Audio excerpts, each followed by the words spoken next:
Hey, we made it. We did? We did. Hey, we're back in the Wednesday time slot for a change this week. I like it. It only took, what, 6 months? It feels like 6 months, doesn't it? Goodness gracious. With How that in long have mind, you though, been, everybody, how long have you been here now? putting on the spot here. 7, 8 months? 7 months. Has it been that long already? Can you believe it's been 7 months? I can't. No. But yeah, welcome to episode 22 of Press Row. Holy crap, it's been 22 episodes of this already? Huh? What? But yeah, welcome to episode 22, your front row seat to the intersection of sports, media, business, and culture, right here on the Empty the Bench Network, presented by Playback and by Novig, even though it's not going to be in California by the end of the month. Don't remind me, please. The only reason I'm saying that is because we're going to have to discuss that eventually. Yes. So he's Callum McClurg in San Diego. I'm Nick Morganson in Plainview. Yes, I'm doing the open. Get over it. It's okay. We've got a packed lineup of topics, takes, and deep dives ahead. I literally had to reverse that in my head because of the way you have it written. Be sure to follow Empty the Bench Network at ETB Network across Twitter, Instagram, and TikTok. And don't forget to smash that subscribe button over at youtube.com/ETB Network. Over 1,040 subscribers. Now our watch hours are climbing through the roof. And let's continue to grow past 1,000 subscribers and 4,000 watch hours. And of course, ETB is proudly presented by Playback TV, the real-time fan-first experience where you can watch games with us, react live, jump on mic, and connect with fellow sports diehards. NBA, MLB, soccer, NFL. It's all happening on Playback. Sign up free at playback.tv and never watch sports alone again. And also presented by Novig. Novig is America's #1 sports prediction market, available right now in 35 states, really 34. On Novig, you're 10 times more likely to win long-term compared to a traditional sports book because you're playing against real users, not the house. Sign up today and use promo code ETB Network, ETB and ETWORK for exclusive bonuses. Okay, we got a lot of drama for episode 22, and not the internal drama, the real drama of the world of the sports media. Which never seems to end, it seems like. Every time that we come on here and we're going through the rundown, something big always seems to break, Nick. And let's get to the first part, though, my man. We go from the basketball scandal to now one, Nick, that we actually heard talked about on MMA Outsiders yesterday involving the UFC and their own betting scandal now. And Dana White's had to take this on pretty much head on over the past couple days. Yeah, so by the way, I just looked at our numbers. That clip has surpassed 10,000 views on our Twitter account on MMA Outsiders. Like, so if you don't know what we're talking about, there is a gambling scandal, a second gambling scandal that has broken open in the world of professional sports. First, we had an NBA gambling scandal, which, by the way, has been quiet for the most part over what would you say, the last week or two has been ever since the opening shot got fired about a week or so ago. Yeah. So they're probably going through all the legal terminology, mumbo jumbo behind the scenes. So you're not going to hear anything until those cases get legally opened in court. But now there's a UFC gambling scandal going on, and I want to make sure I pull up the right information. Well, you want to read through this first so people know what we're talking about? Yeah, and forgive me if I get a couple of people's names wrong in here, though, but UFC President Dana White has now finally addressed a massive betting scandal surrounding Isaac Dolgarian and his loss on Saturday. He was initially a heavy betting favorite at roughly minus 250, but saw the line plummet to minus 130 before the bout due to a flood of money on his opponent winning the first round. When White did state, though, that the UFC was tipped off to potential irregularities in betting by their integrity partner IC360 even before the fight card and event began. The FBI is now reportedly investigating the situation, and the UFC took decisive action by releasing Isaac Dolgarian in wake of what has transpired. But several major sports books took the unusual step of crediting wagers on their bets made on the fighter, essentially declaring the fight to be compromised. And I believe, Nick, this fight became a no contest. So it didn't become a no contest. They did finish the fight. I don't remember what the outcome was. The weird thing was I was talking to Zan and Tom and Jack from our MMA Outsiders show, and they said this was a no-name fight. Like, first of all, this was on a UFC fight night card. This wasn't on a numbered card. This was on like a throwaway UFC Vegas card. I think it was UFC Vegas 110. And it was weird because what ended up happening was there was so much money that flooded in about an hour or two before the fight. And that caused the betting favorite to go from minus 250 to minus 130, which is a big drop in the world of sports betting. And if I have to check another part of the story too, but I think it was on a prop to win in the first round. I want to make sure I get this right. And actually, you know what I'm going to do? I'm going to give credit to Zan. He wrote a story for MMA Knockout on Sports Illustrated. And I want to refer to some of what he wrote. So, although UFC Vegas was just a couple days ago, the fallout from this event likely won't be forgotten anytime soon.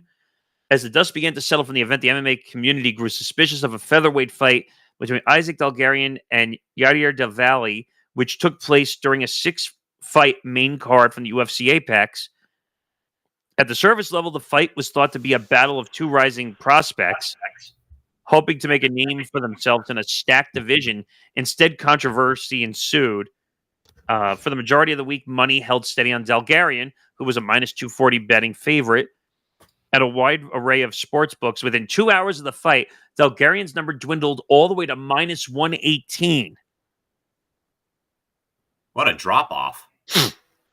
In a late-night news dump from Ariel Helwani on Sunday, he revealed that the UFC had released Dalgarian. They released him after the fight, so it wasn't a no contest. They ended up having the fight following his first-round rear naked choke loss to Del Valle, who's 10-0. Okay. So it says Dalgarian, who was submitted, had then been released by the UFC.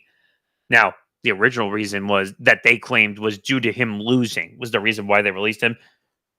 In what stupidity is anyone going to believe that? No, I mean, even I don't watch the UFC, but I would even know, Nick. Even though I think that we do have a story next about the latest with the NBA gambling scandal, that we are both of the belief that the NBA is the most or the easiest sport to manipulate because of player performance, more so than baseball, football, hockey, soccer, you name it. But also, Nick, the one thing that always irks me a bit the wrong way, and this is not to knock the MMA community or combat sports, they also have a reputation in some way of there being some kind of something fishy always being around UFC, boxing, combat sports in general. Again, like I said, when we get this benchmarks, idea down the road and, the boulder pushed down the road, we have a story about, did Sonny Liston take a fall against Muhammad Ali, their second fight, that of course was the famous photo of Ali standing over him, and banging his heart with his gloves. That's the only thing, though, is interesting. But Nick, I think the burning question, though, for the topic here, now that Kash Patel and the FBI have to get involved now with another sports betting scandal for the second time in a matter of a couple of weeks, is the sports betting integrity problem moving beyond the control of the league and partners? But now, though, Nick, does it require more aggressive oversight by the federal government? What do you think? So Patel is now involved in both. So obviously the head of the FBI is involved. I'm still wondering if the Italian crime family is involved in this one too. That's another speculation I'm trying to look into and see if it's them and they're just all over the place. Again, or is there an inner circle of the MMA community who's running this operation, maybe? And again, let me be very clear. We have no information. I'm just speculating currently at this time. I don't know. It also says here the UFC has yet to they did release a statement. This is from Zan's story, by the way, from MMA Knockout on SI. At the end of the day, the UFC's integrity is at stake. The UFC's contracted athletes are not exempt from these prohibitions, which state legislators and regulators have implemented for the purpose of maintaining the integrity of the sport, meaning they're not allowed to bet. on their fights No, at and all. they shouldn't be allowed to. So many states also extend this prohibition to athletes, training teams, family members, and others that have access to insider information relating to the athletes and their events. In So some, I'm guessing that means the trainers, cornermen, family, anybody friends, who's involved in anyone the camp, within the inner circle. anyone who's involved with the fighters camp cannot bet Bet. on their fight or any fight that's on the main card that they're a part of. Because it's usually on the fight nights, from what Zan told me, it's like 6 or 7 fights usually. Yeah. So You'll have your prelim card, then you'll have your main card in the evening. right, but you can't bet on anything if you're involved in any fight whatsoever. Good on UFC for putting that in place. It is unclear whether the UFC plans to take further drastic measures. I mean, well, that's already been confirmed, and Zan did confirm that to me after the fact that Dana White was already talking to the FBI. You have to, right? I mean, there's a huge scandal going on, and for the first time in a very long time, we're going to be able to source our own MMA Outsiders show, who got to one of the sources, which, by the way, is a very abnormal source off the top. This guy was very good, by the way. So his name is Harry Mack. He's an MMA, and he has a lot of direct sources inside of gyms where MMA fighters train. And he spoke to the guys, and he even broke news about 2 additional fighters that got flagged by the FBI. So I think we should listen to this because let's do it. They did a really good job. And this was done on our playback channel, by the way, just in case people are wondering. This was yesterday at 5:30 p.m. Eastern yesterday. We actually got hold of Harry Mack, who was the original guy that broke the story. Ariel Hawani was sourcing him on his show, too. So listen to this, because this is kind of interesting. Also want to point out, with the Jason Herzog stuff, I was given a list compiled by one of my good friends with 50 fights that he said that could be a little janky here, and these are just Herzog fights. We've got the Dan Ige versus Sean Woodson finish. We've got the I just had it. Steve Garcia versus Calvin Kattar and David Onama, both Steve Garcia fights. In my original post, I mentioned that there were 2 additional fighters on last night's card flagged for abnormal betting activity. Onama was one of them. Oh, wow. Yes. And I mean, people are calling for that fight. And like I said, it was very surprising. You consider number 12 versus number 13 in the UFC. That's supposed to be a competitive fight. Yeah. But I don't want to take away from Steve Garcia, because the finish streak that he has is unbelievable, and that just continued it, but still. Yeah. And I also want to ask, like you said, there were 3 fighters flagged on this weekend's card, with Dulgarian Onama being 2 of them, both being linked to James Krause. Are we able to know who that third person was? Frunza. Okay. Really interesting. Okay. And Daniel Frunza, to my knowledge, does not have any correlation with James Krause, with the other 2 did. So interesting. And correct. And once again, that could just be some guy has a hunch and plays a little bit more than he normally would.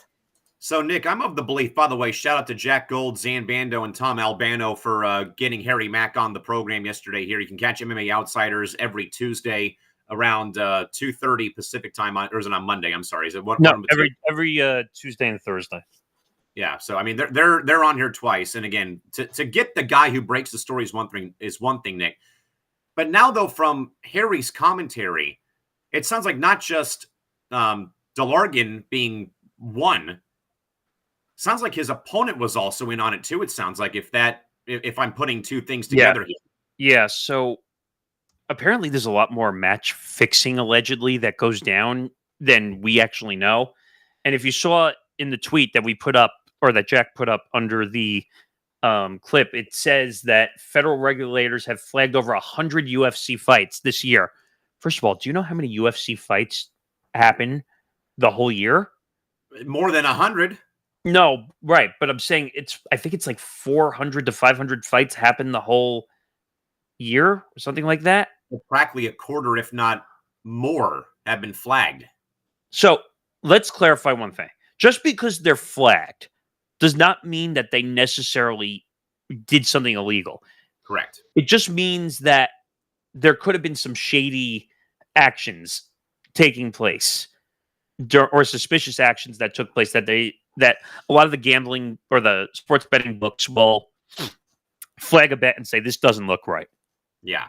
As we'll get to now with the NBA situation, Nick, again, as you said, it's been kind of quiet on the home front.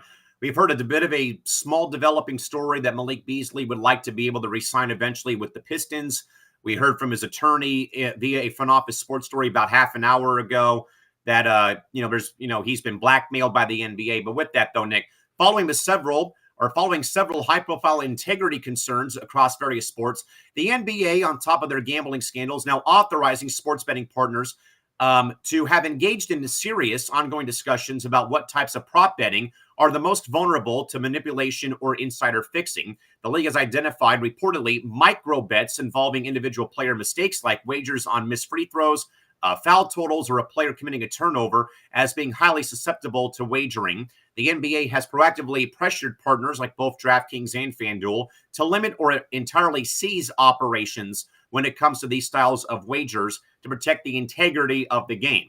Nick, is self-regulation by the NBA and its partners enough to prevent manipulation, or does the league need to move towards the total prohibition on all micro bets in your mind, or more importantly, ditch the contracts and stop betting and stop having people bet on their sport? This is very simple. And people are going to tell me, no more prop betting. It's that easy. No. Forget that. This is very simple. Okay? And people are going to tell me I'm being ridiculous when I say it. Athletes are banned from betting on professional sports. Why not? At the rate that we're going, I would say why not? Because, and I said this to the guys last night before they did their show, and I've been saying this a lot to everybody around here. Yeah. There's too much access. There's too much power. There's too much money that these professional athletes, any sport, have access to make bets. Also, like you've said many times, we're jamming DraftKings, FanDuel, BetMGM ads in our faces 24/7. I can't turn on like local MSG network or Yes Network here without seeing a FanDuel, a DraftKings, and some of them have bought half-an-hour spaces to do paid programming for betting. Look at FanDuel Sports Network. Well, put that to the side because that's a different animal in itself. But on MSG, they have DraftKings and FanDuel shows. Correct. Now, they're paid programming. But at the same time, because I guess these networks are so desperate for money that they'll take whatever. At least it's in sports. But my point is, they're jamming this down our throats. Like we're being forced fed it. Like, it's too much with the betting. You want to promote it every so often, fine. But I feel like every other commercial during an NFL game, an NBA game, an MLB game, during the games now, for crying out loud, oh, make sure you get your DraftKings line or your DraftKings parlay in. We saw that last night, and we have seen that, Nick, with DraftKings with the King of the Court segment that they do before every NBA on NBC telecast. When they come back from the commercial break before the game starts, hey, here's what the line, here's what player stats look like. Go and, place your plays. Obviously, cat's out of the bag. Novig is leaving California at the end of this month, so I won't be able to partake anymore in Novig. But even then, though, Nick, when I watch Ducks games on Victory Plus or Padre games on the Padres MLB.TV platform presented by UC San Diego Health, they have deals with Prize Picks that they advertise every single game day. And they went from underdog to Prize Picks within the past couple of months. So those are the only two platforms I'm able to use out here now, effective November 30th, because Novig's leaving the state here, sadly, which kind of sucks.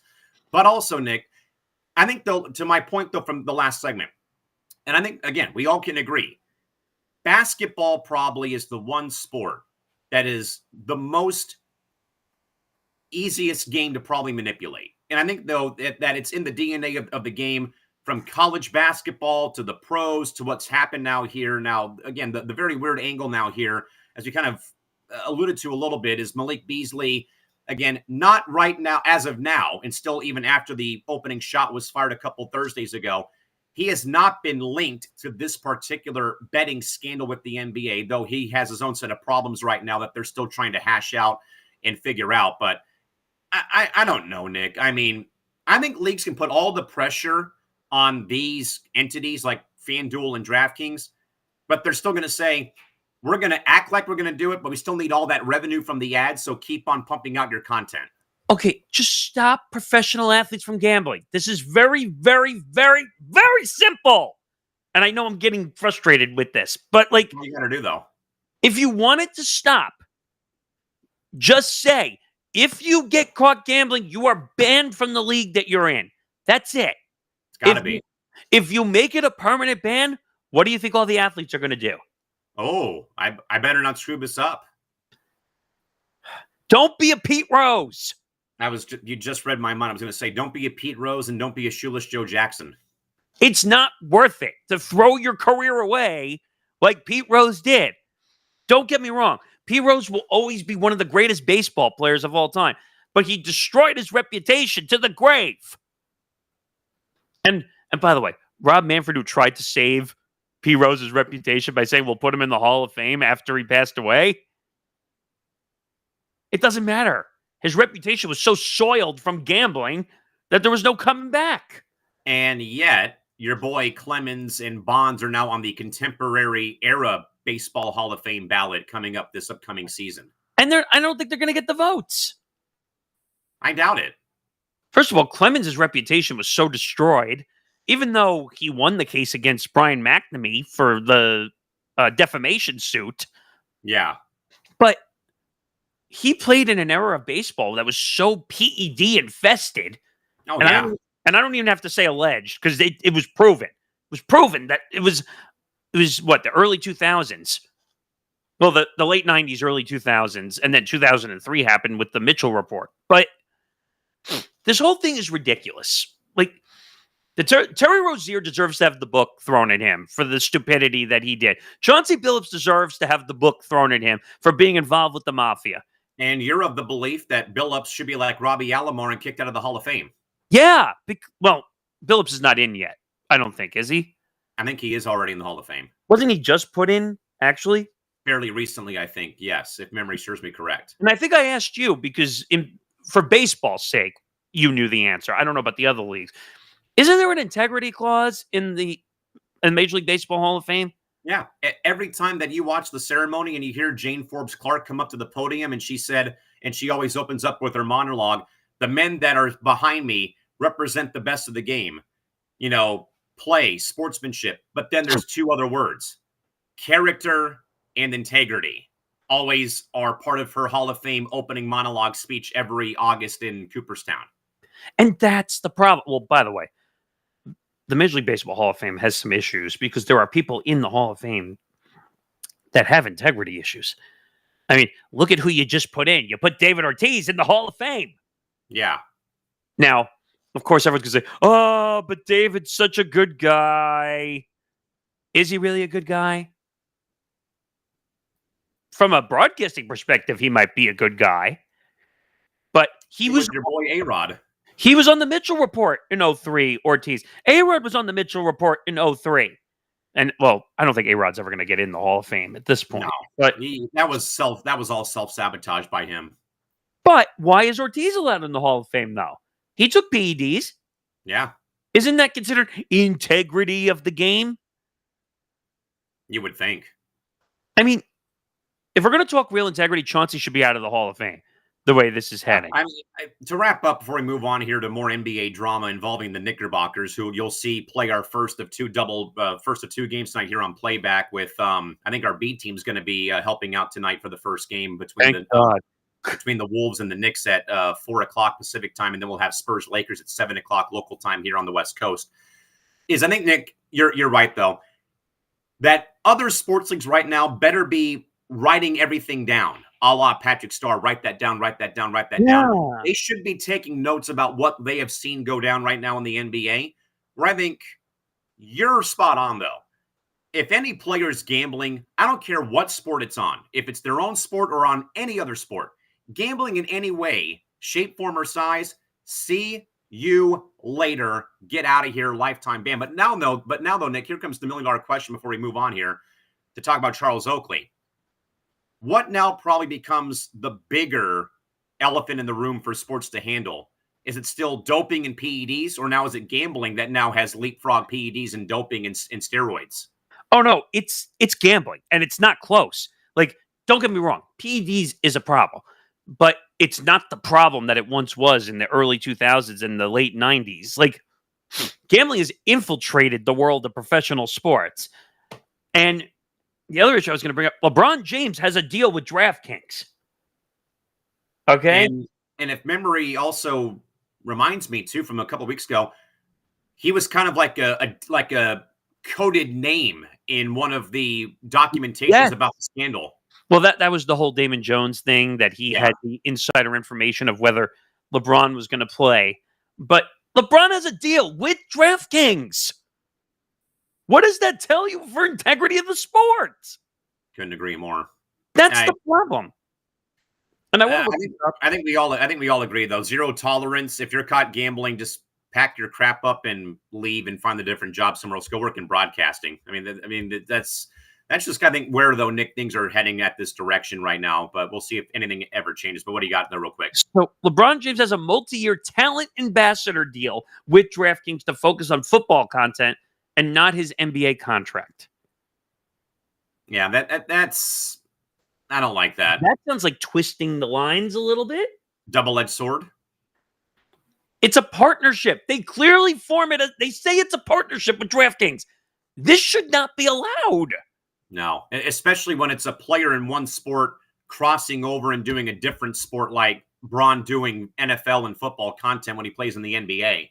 So it says James is a talent ambassador for the DraftKings. The deal is a multi-year and focuses on American football content, such as weekly NFL picks. He's not allowed to. Well, obviously, he's not allowed to. Well, we say that now, and we have two players that are caught up in it. The deal is a multi-year and focuses on football. He's not allowed to discuss NBA betting due to a conflict of interest as an active player. Is there really conflict of interest, though? I think it's more about integrity of the game, sadly. This has nothing to do with conflict of interest. Not at all. Bet on professional sports if you're a professional athlete.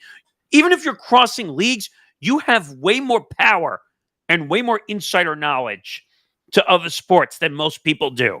Yeah, I think that right there is more of a red flag, if you ask me, about a player cross-promoting, not really but still, NBA player doing football content on a gambling platform just sounds like recipe for self-destruction.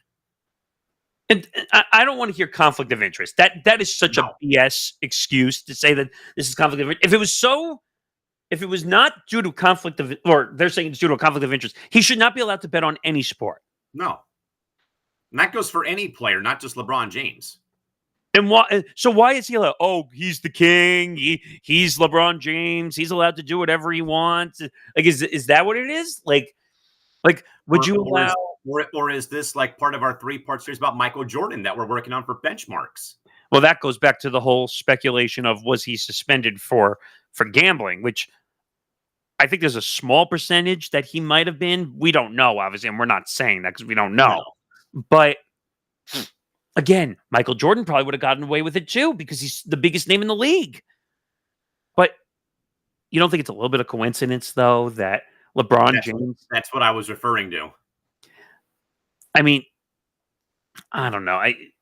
Just remove gambling and sports. They go together for people who don't belong or that are not in the sport. You want to go bet a game? Be my guest. Have I done that from time to time? Yeah. But it's for fun. It's not to cause a internal investigation with the FBI. And as we've already mentioned within the first half an hour, we now have another fresh scandal. If you did, by the way, folks, miss out, again, the UFC now is tied up with the FBI. So Kash Patel here, Nick, has got his work cut out for him for another scandal.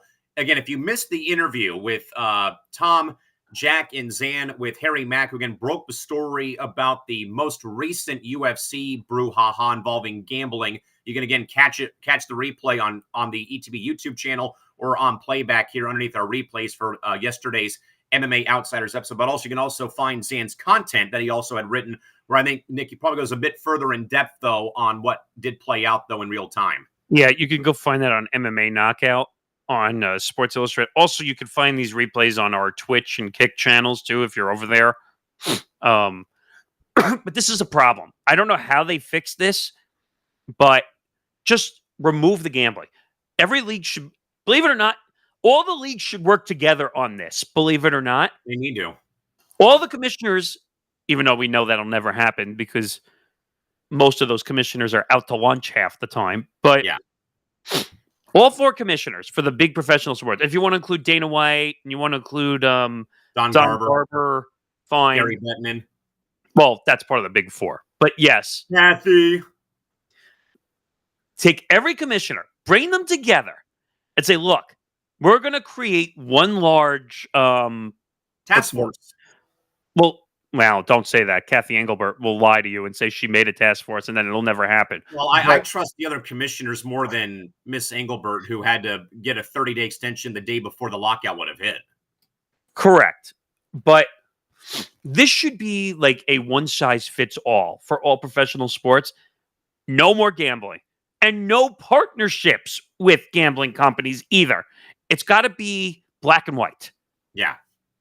Because this DraftKings deal, and by the way, you love how they call him a talent ambassador for DraftKings? Really? Please, give me a break.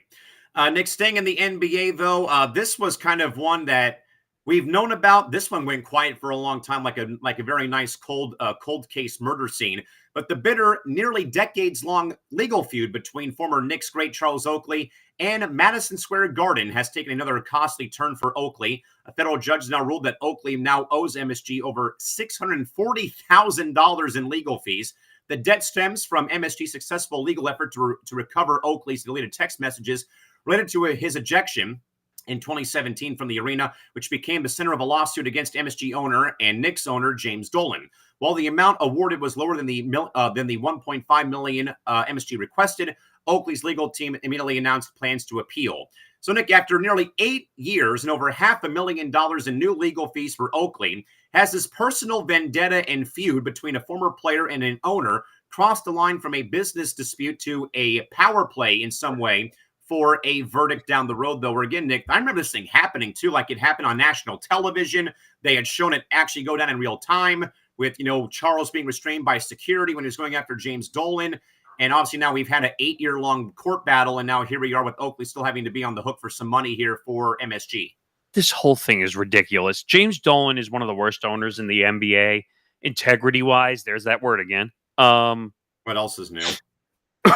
James Dolan has no integrity, zero left. I mean, heck, he tried to put in facial recognition software for that thing that happened with the Girl Scout and what was it, the mother or the father, whatever, because he didn't like the way it went down. So now he's going to get even instead of trying to make it right.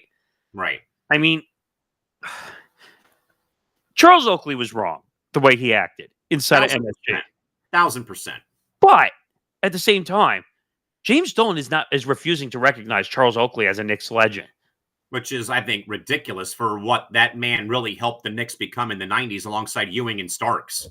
Now, was Charles wrong for going and trying to attack James Dolan? No one deserves to be attacked. No matter how much of an asshole you are, and that's James Dolan. Physical violence is never the answer, I've always believed.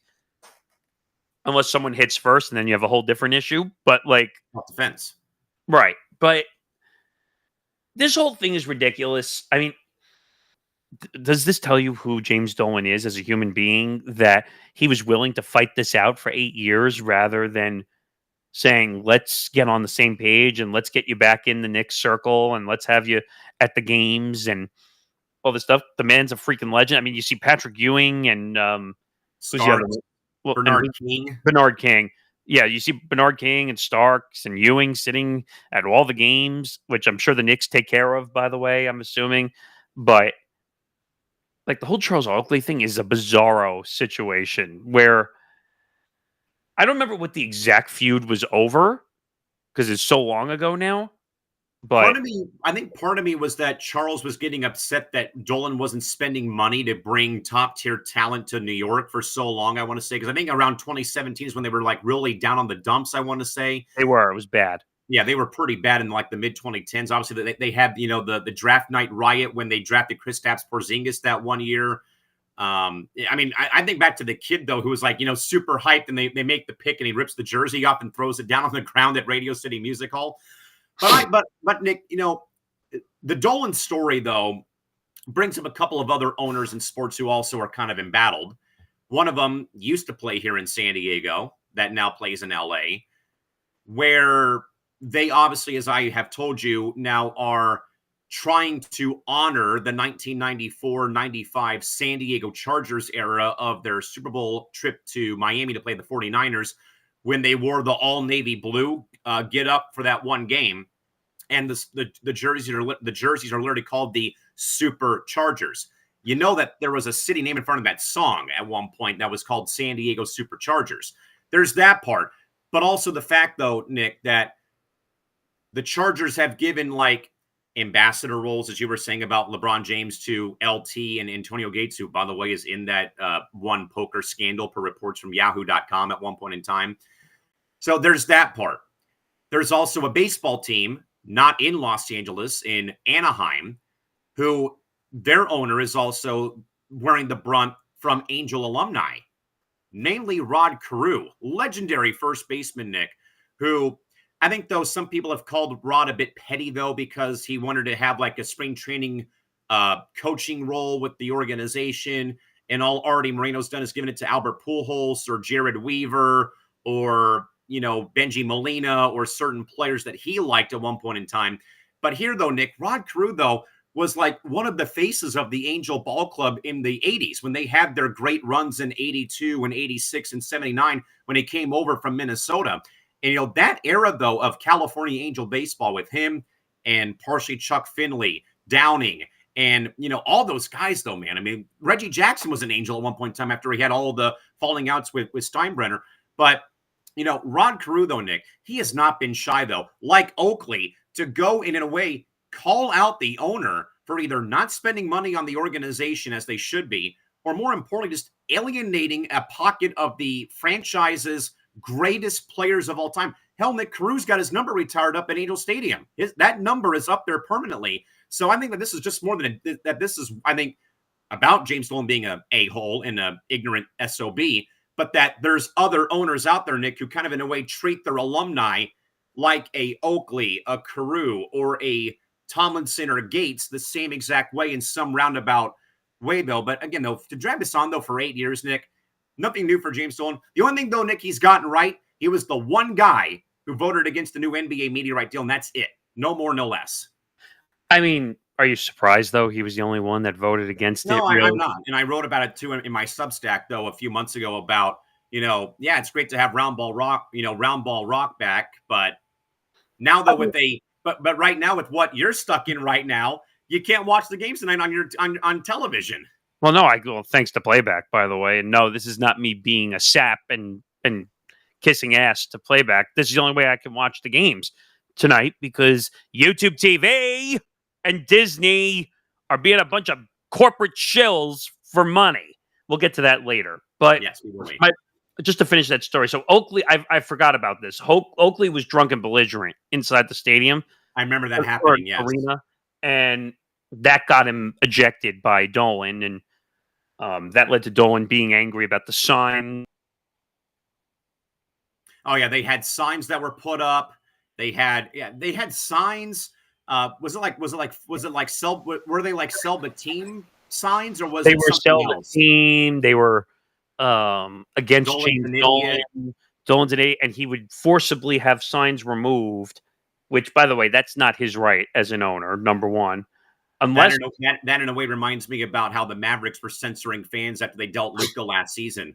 First of all, they were telling fans to take off their Luka jerseys, and they would give them like a free Mavericks T-shirt. They would tell people not to bring signs in about fire Nico. Like, okay, like to what you're saying though, Nick. When though does a organization get to tell their fans what they can and can't do like this? First of all, unless it says like I'm going to kill someone, or it says I hate insert your religion here. Like unless it says any of that stuff, which I think, in my opinion, they would have the right to remove those signs.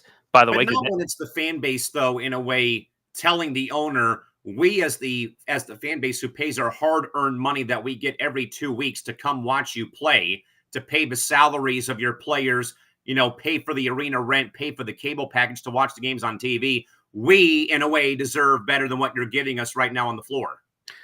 Correct. And he did deserve to be ejected, by the way, just because of the drunken belligerence.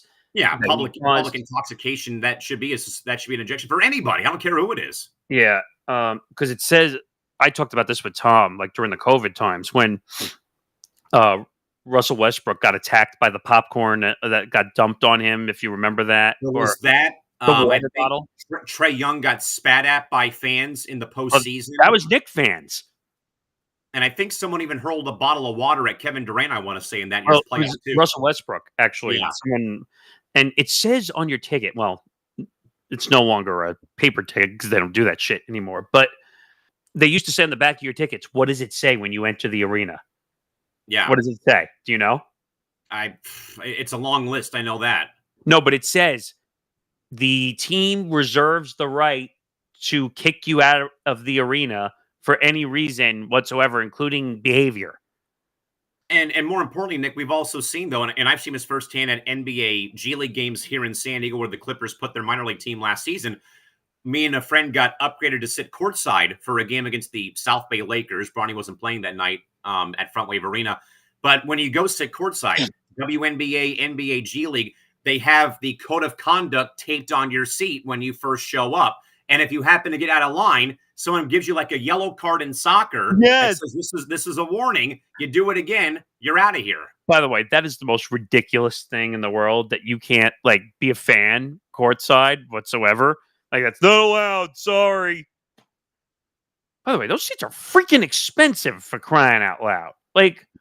They are. I should be allowed within reason. Let me say it that way. I should be allowed within reason to cheer my team, or if I don't like what happened during a play, as long as I'm not being abusive or whatever to someone down there, I should be allowed to say what I want. Yeah.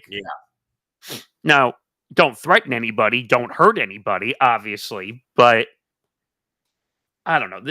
So the way this case kind of played out was, I forgot when it was in 2017. Correct. He sued Dolan, alleging that security had used excessive force and threw him to the ground, which I think that did happen, allegedly. Sounds about right. By the way, Zan is in the chat saying thanks for crediting the story before. Yeah. He was seeking damages for assault, battery, and damage to his reputation after Dolan insinuated Oakley was removed because of a substance abuse problem. First of all, Dolan shouldn't be saying that if he doesn't know. No, that's ridiculous. And I think Christie's right, though, that James Dolan is a cheap ass POS. I mean, there's a lot of owners like that, Christie. Believe me. I mean, we kind of mentioned a couple here in my neck of the woods in SoCal with Spanos and Artie Moreno, again, kind of in a way picking and choosing alumni who can come to games or coach during spring training. As again, we kind of talked about the Rod Carew situation. It's been a very lengthy, similar ordeal. But again, Dolan's Dolan. Give me a break. And also, the case was dismissed in 21, but it got overturned by a federal appeals court in 23. Sheesh. So MSG sought summary judgment in late May of that year, but the judge has yet to rule on the motion. MSG won the right to pursue legal fees in July when a judge scolded Oakley for not keeping text messages from the aftermath of his arena ejection. Why? It's his text messages. He can do whatever he wants. Was it evidence in the case? I'm guessing. Right, but how would he know that?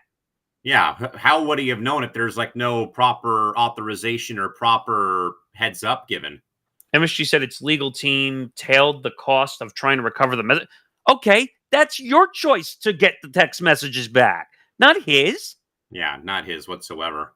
Which they claim it took $1.5 million. I don't believe that for a second.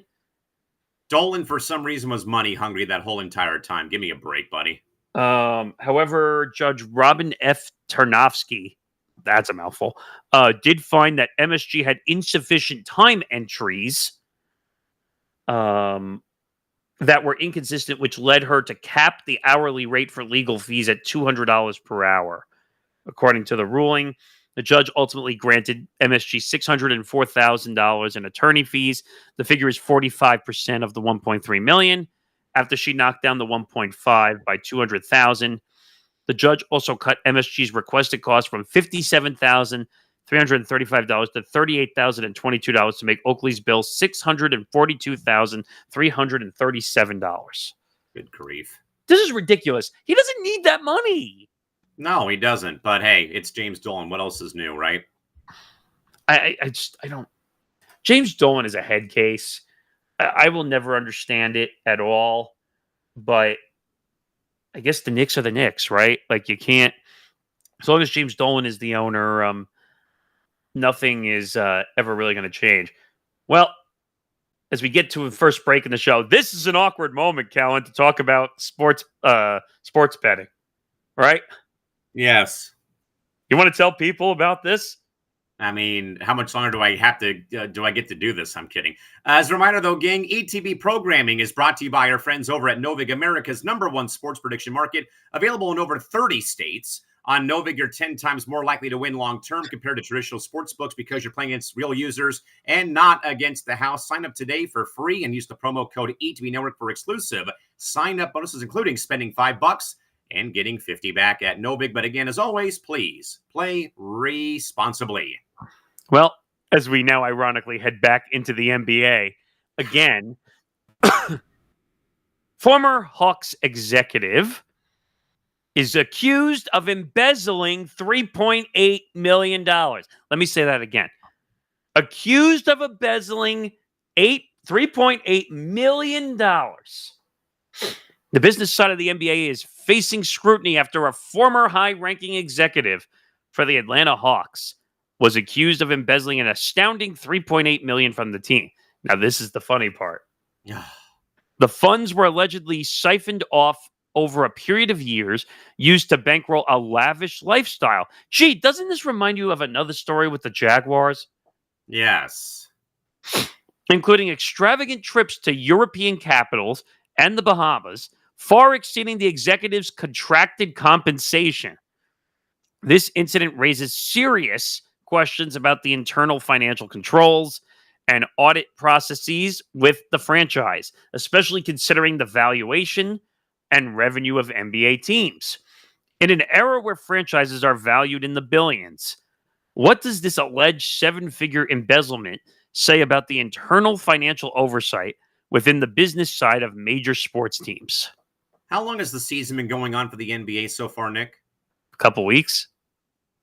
And we already have this much baloney being flung around the room here when it comes to the NBA after 2 to 3 weeks of gameplay. More money issues again between between gambling, between the Dolan lawsuit, and now this involving the Atlanta Hawks with one of their former executives embezzling nearly $4 million to, live out of a suitcase in Europe and in the Bahamas and whatnot.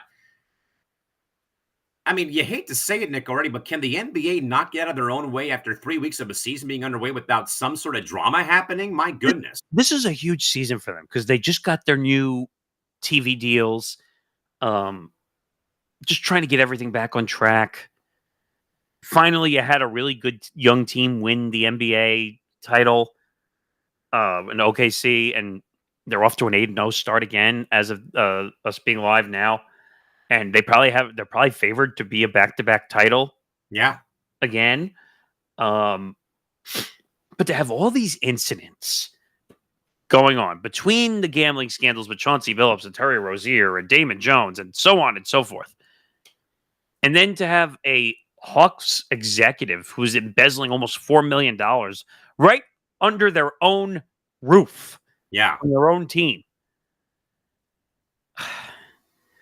I don't know. Adam Silver, where are you? Wee woo, wee woo, wee woo, wee woo. Sound the alarm. Do something, man. Do something. Like, you have internal operations blowing up in your face right now, currently.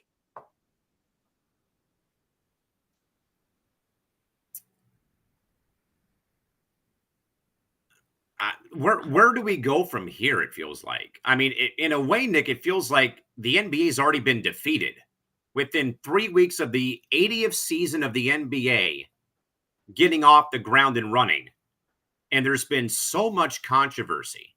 And I really hate to say this, Nick, but in a way, this feels like a WNBA season all over again right now at the NBA, because Nick, we're sitting here in a way, though you gave me the trademark Morgeson, side eye.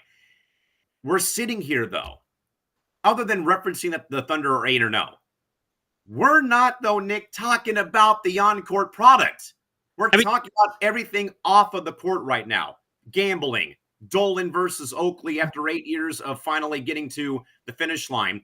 Now here with a franchise who had an executive somehow embezzling, again, nearly $4 million from right underneath, as you said, right underneath the franchise feet, basically.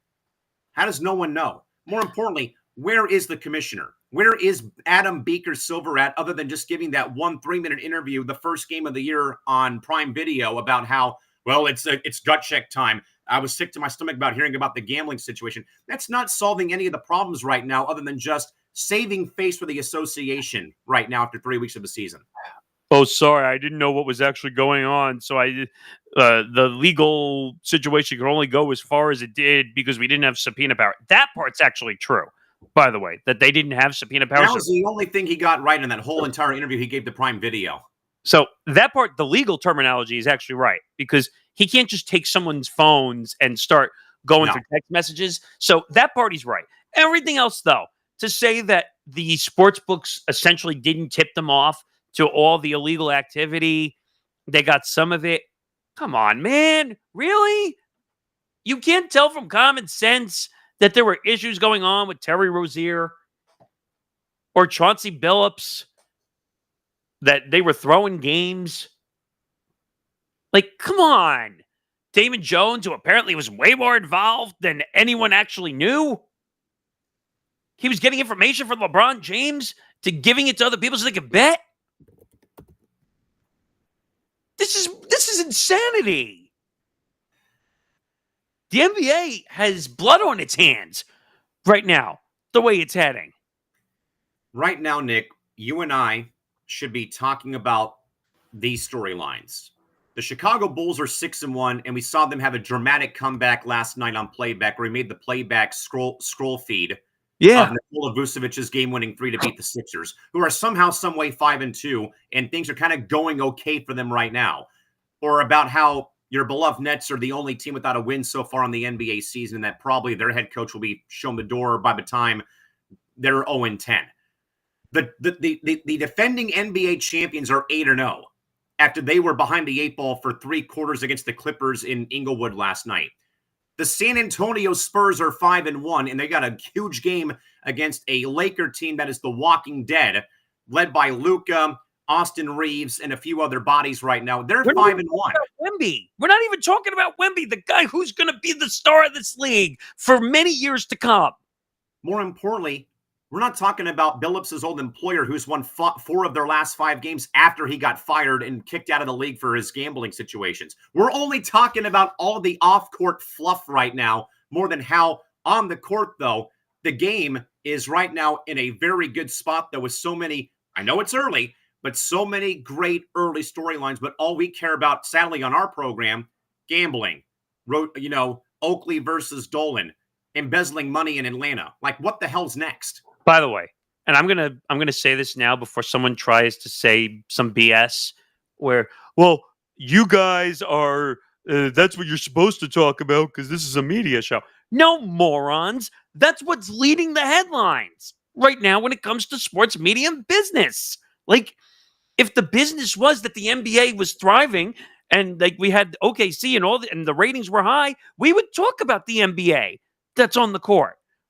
But how can we talk about the NBA on the court currently if we have a gambling scandal in one corner, we have an executive embezzling money in this corner, we have LeBron and DraftKings with a deal which is probably a conflict of interest, which the NBA claims it's not. There's more issues off the court than there is on the court. Gee, what does this sound like, Nick? It sounds like our next story. The WNBA's Players Association, Nick, and the WNBA, as we talked about a bit, though, last Thursday. Now, the reason, though, folks, we didn't come on the air for the 5-hour, 8-hour special on Halloween was literally the day before. We were on press row on October 30th when, in fact, the league announced late in the evening they reached a 30-day extension. So now the official lockout date is now November 30th of this month. So in 25 days, we're right back into lockout purgatory. But also, Nick, more importantly, this extension also came, Nick, after 4 different players' associations have now come forward in the past week and all released, in a way, joint statements backing the WNBPA. This includes Major League Baseball, NFL, the NFL, the NBA, and Major League Soccer, all in a way releasing strong unified statements in support of the WNBPA's position. This is a rare coordination among the major North American men's sports unions. Is seen as a significant boost for the WNBPA's leverage in seeking a more equitable deal, particularly regarding travel, revenue sharing, and proper compensation. So, Nick, does the unprecedented and public solidarity from the major men's sports unions fundamentally change the leverage and power dynamic for the WNBPA in these negotiations? I don't think so, but I like, though, Nick, that in a way, every union, as I have long said, though, over the course of this saga and this soap opera that's been, going on with the WNBA and the Players Association, where, again, I've talked so much, Nick, about how I've never seen a Players Association ever be as loud, as vocal, outspoken, not taking no for an answer against their own league as they have, though, in some way, shape, form, or size. Again, that might be ludicrous and out of bounds. I don't really care. But seeing, though, that there is some sort of solidarity, and I think that you and I were both more so blown away, Nick, the NFL Players Association actually went this way. MLB went this way. The NBA went this way. Major League Soccer's, kind of like whatever, though I love MLS, but still. Thoughts, Nick, about how we've seen this whole thing play out here in the past couple of days? Yeah, you said it. The NFLPA one was kind of the one that shocked me the most because they were the first league, I think, that put any statement out away from the WNBPA. Because the NFL doesn't care about anyone except themselves because they make the most money out of every professional sport. So usually it's all about them and they don't care about anybody else. For sure. I guess the MLBPA one makes sense because of their own labor battles that they've had, and which they'll be having in about a year or two, roughly. We'll have another potential one in 2027, I think. Yeah, and we almost had one. A couple of years ago? 2022, I think. We almost had another lockout. Yeah, and the COVID issues, and only playing 60 games 60 or whatever. Games out of a potential 100, yeah. So the MLBPA one makes sense. NBA? Well, I guess that makes sense because they're in solidarity between the two sides in the same sport. And the fact that a high majority of the WNBA franchises are owned and operated by the NBA counterparts in their markets, like Phoenix and New York, for example. Correct. Brooklyn also. Well, Brooklyn doesn't have it. Well, yeah, Brooklyn too. Yeah. So I don't know. The MLSPA, I don't know enough about, so I don't know. But the NFL one was the one that surprised me the most because the NFL doesn't care about anybody at all. They care about making $15-16 billion a year and getting greedier and greedier by the second. I think to the point, though, the question, we're going to get to the top of the hour here in about a minute, is I don't think it'll really help either side, either the league owners or even the Players Association. But I think, though, it's a nice gesture at least to say, hey, we're with you in some way. You deserve to do this.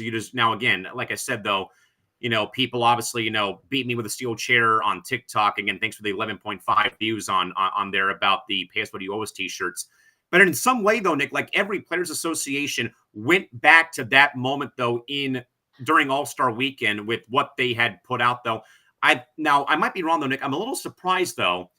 I didn't see a release from the NWSL Players Association where, again, they have, in a way, they've had their own problems in some way, shape, form, or size with the NWSL. I was a little surprised. Again, I might be wrong, and I may have missed it, though. But I don't know if all this helps the current issue, but it's at least nice to know, though, everyone's got each other's backs in some way. It doesn't really help from a negotiation standpoint. No, not at all. Not at all. But I guess from a public persona situation, it probably helps. Just because it shows that everyone is supportive of the WNBPA, and people just don't like Kathy Engelbert and in the front office of the WNBA whatsoever. But it doesn't help from a negotiating standpoint. That's got to be done directly between the WNBPA and the WNBA. So I wouldn't say it helps from a negotiation standpoint, but from a solidarity standpoint and from a public perception standpoint, it does, because it shows that everyone wants to be supportive to the WNBAPA to help make a fair deal so that their players are properly supported in a proper way. Yeah, I agree 100%. And we'll see, though, Nick, where we go here, because now but we're now 25 days away now from the lockout actually happening on November 30th. This is stall tacticking right here. I don't think they might have done this like for public reception. All right, let's say we gave it a chance. We extended it 1 month. Like, let's give it a shot. Let's see what happens. Like, by the way, quick tidbit before we get to our second hour here. Unrivaled will have their player selection show at 4:00 Pacific on their YouTube channel. So we'll kind of get a feel for rosters, and hopefully Nick will be able to have some Unrivaled action here on playback once get underway. I hope so, because they had it when we originally got to here. So we'll see if that actually comes to be. I don't know if it's on. Well, it's on TNT, right? Yeah, Turner Sports. So they did carry NBA on TNT when it was on here. So we'll have to see if they can make that happen. But you know what? We'll see what happens. I'm not buying that the lockout's going to end, even though I read you the story that technically, a lockout does not go right into effect, even though. Correct. So I don't know. This is a whole mystery. Yeah, we've heard about it being a lockout. Maybe a strike has been what it's also been called in some way. Strike happens, that might be worse. Just say. Yeah, and I think we could be heading down that way than the other way right now when it comes to because lockout. If the WNBA players strike against the owners, woo, then there's no product to be had. No, there is not. That's worse.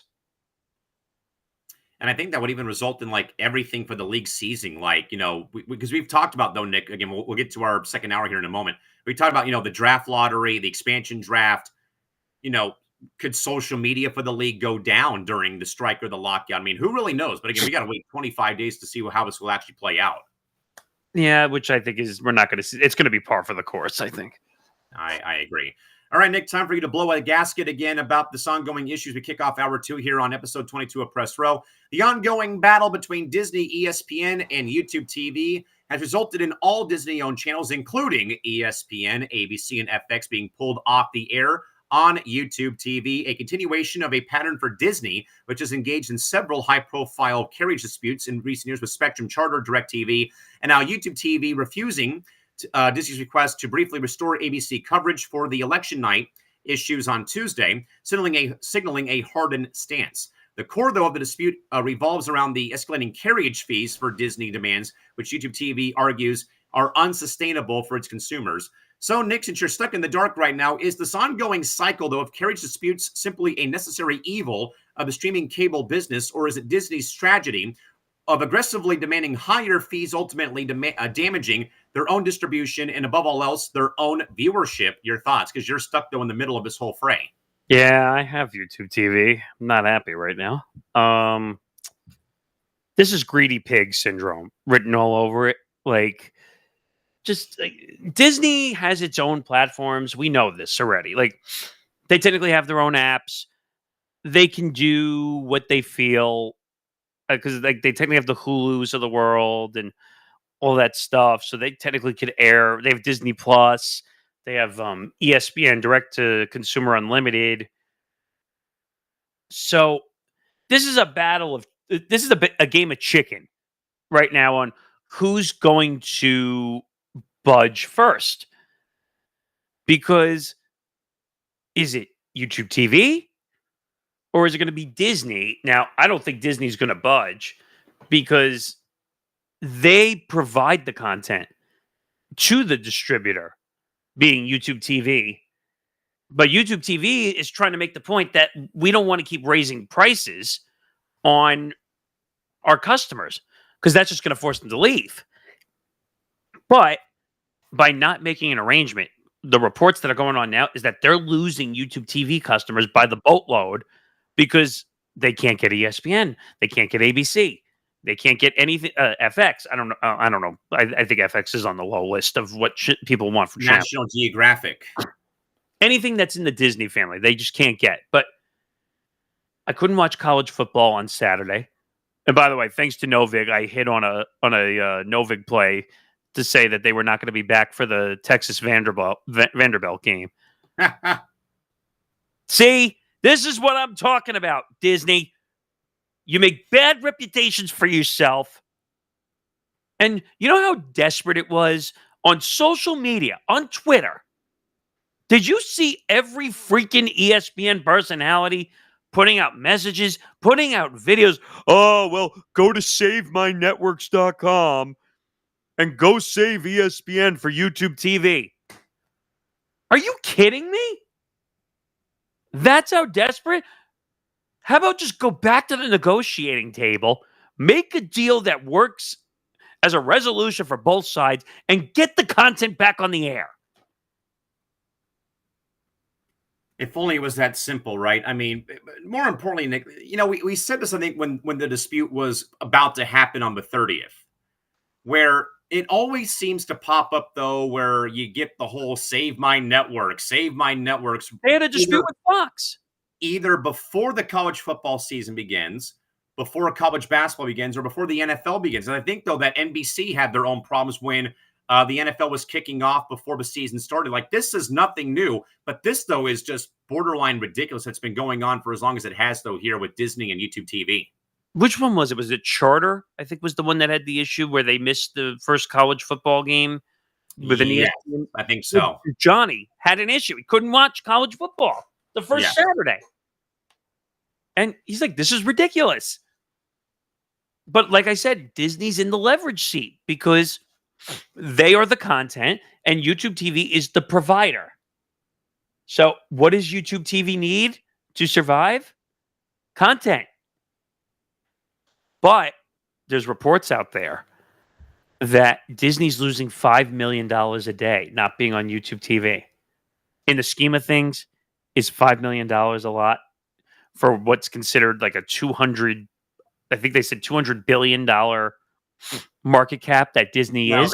They can make that up in one day in churro sales at California Adventure at Disneyland Park in Anaheim or down in Orlando or somewhere at their theme parks around the world. Itself in Florida. Like, they could make that shit up. But like, this whole thing is ridiculous. It's two babies that don't want to come to the table, and you're hurting the normal, average, everyday person who wants to watch sports and can't do it.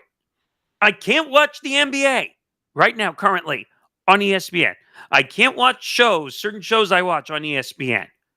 And not the crappy show that's on from 10 a.m. to noon Eastern every day. Just need to put that out there. But I watch McAfee every day when it's on, for the most part. Like, I can't watch anything. I couldn't watch Monday Night Football. This is getting ridiculous. By the way, quick follow-up to the Monday Night Football game per Yahoo. Kyler Murray officially placed on IR today.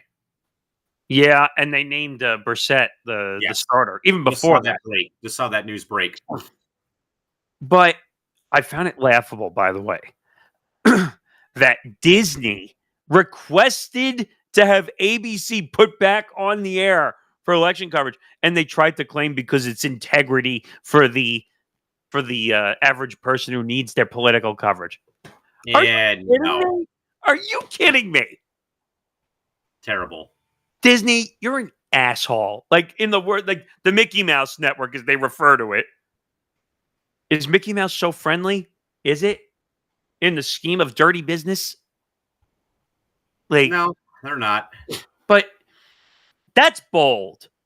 Asking YouTube TV in the middle of a dispute to say, you guys should throw on ABC so people get their election covered because it's not fair to the American people.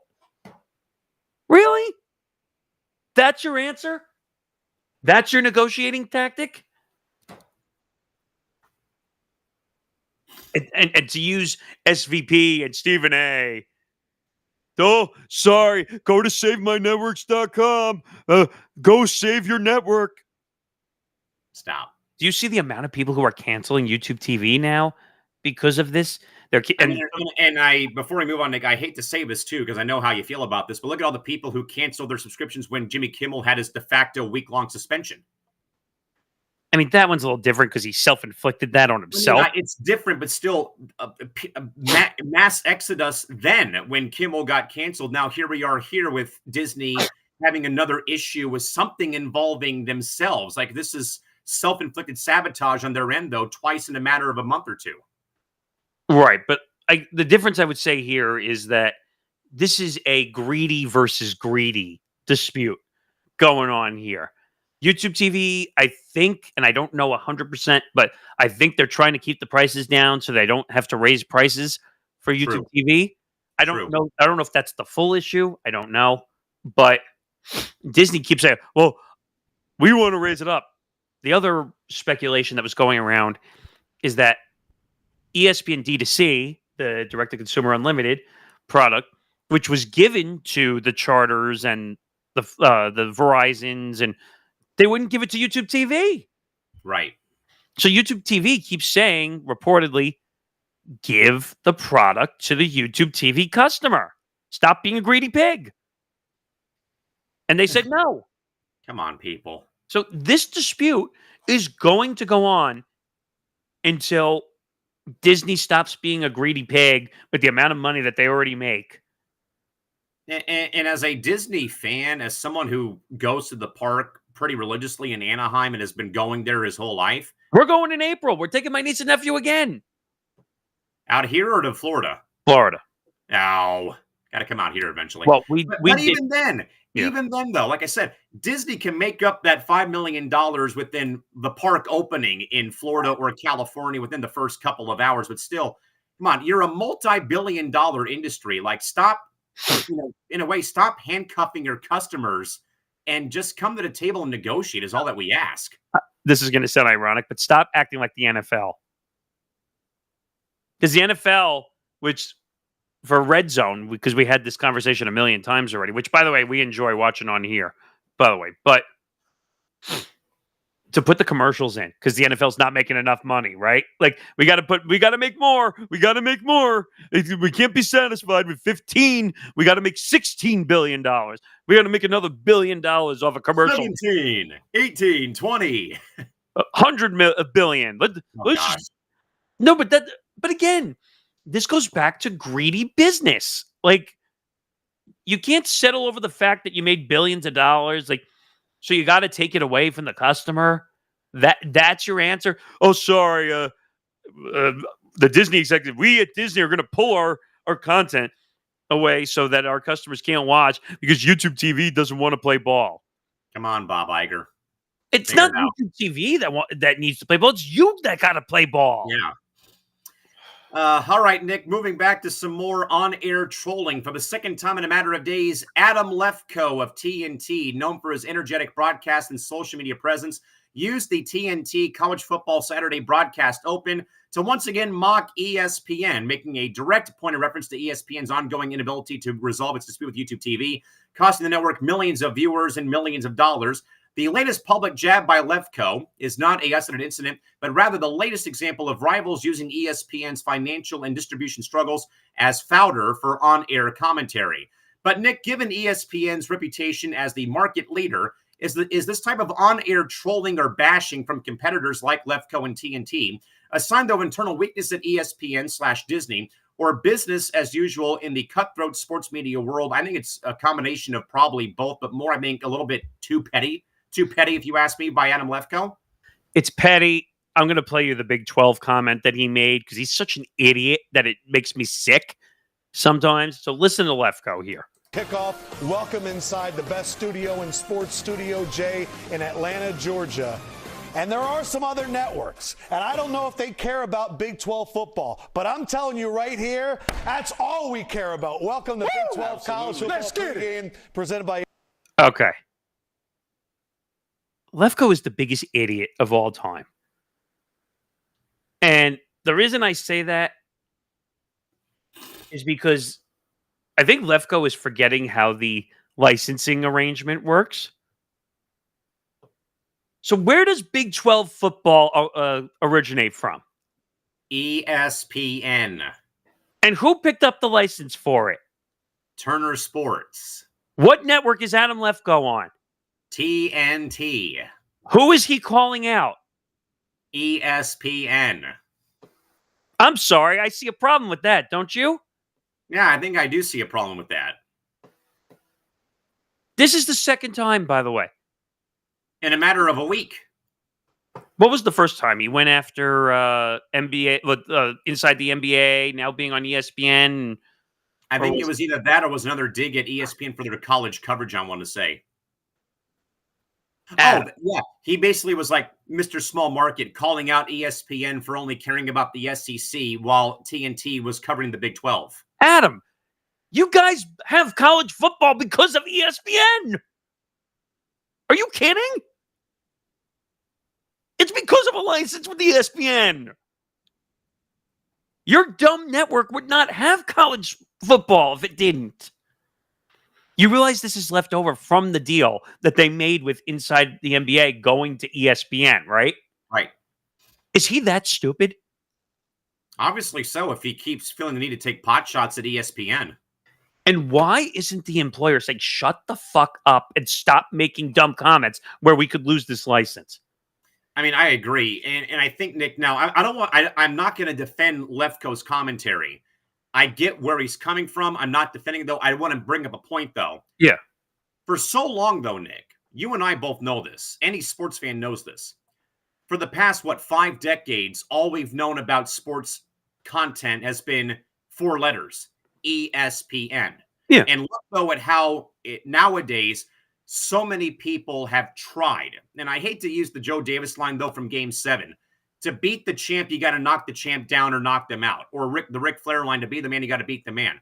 Right. Look at how every other platform, Fox Sports 1, tried to defeat ESPN. Never got close. TNT now, in a way, losing inside the NBA and the NBA back, to ESPN. They never were going to try. It's more about, Nick, from my perspective, like the whole David versus Goliath. It's ESPN being Goliath for 50 years. All these other little guy networks like FS1, for example, or TNT Sports, or, all these other, new places trying in a way to dethrone ESPN as your home for sports content. And they try and they fall and they fail, and ESPN will always reign supreme. Now, again, I don't like, though, that Lefko in a way is going after his de facto employer because of ESPN giving TNT the rights to the Big 12. By the way, Nick, as a reminder, TNT will have, I think, 2 of the games of the first 4 for the upcoming CFP playoffs coming up, I think, on TNT. Right, but they're ESPN licensed. Yes. Which is what he's forgetting.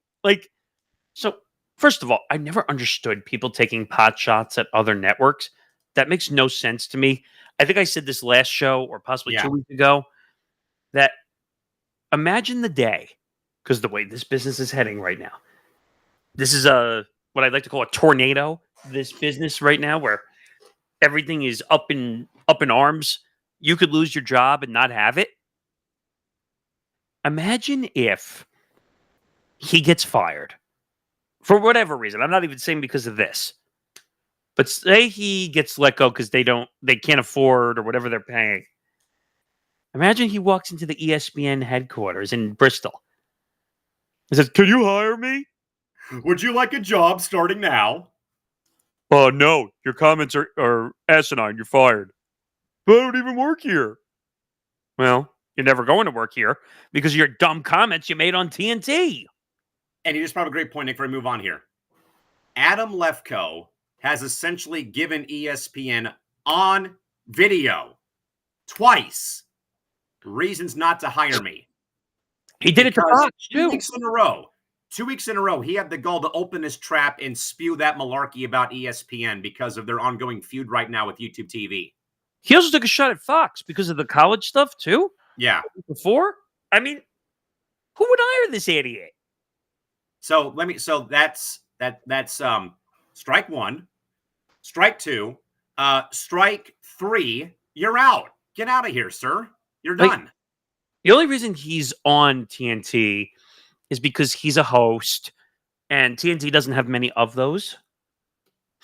So he does the French Open coverage as a host. Who do I have to contact to get our guy Casey Sternback hired by TNT?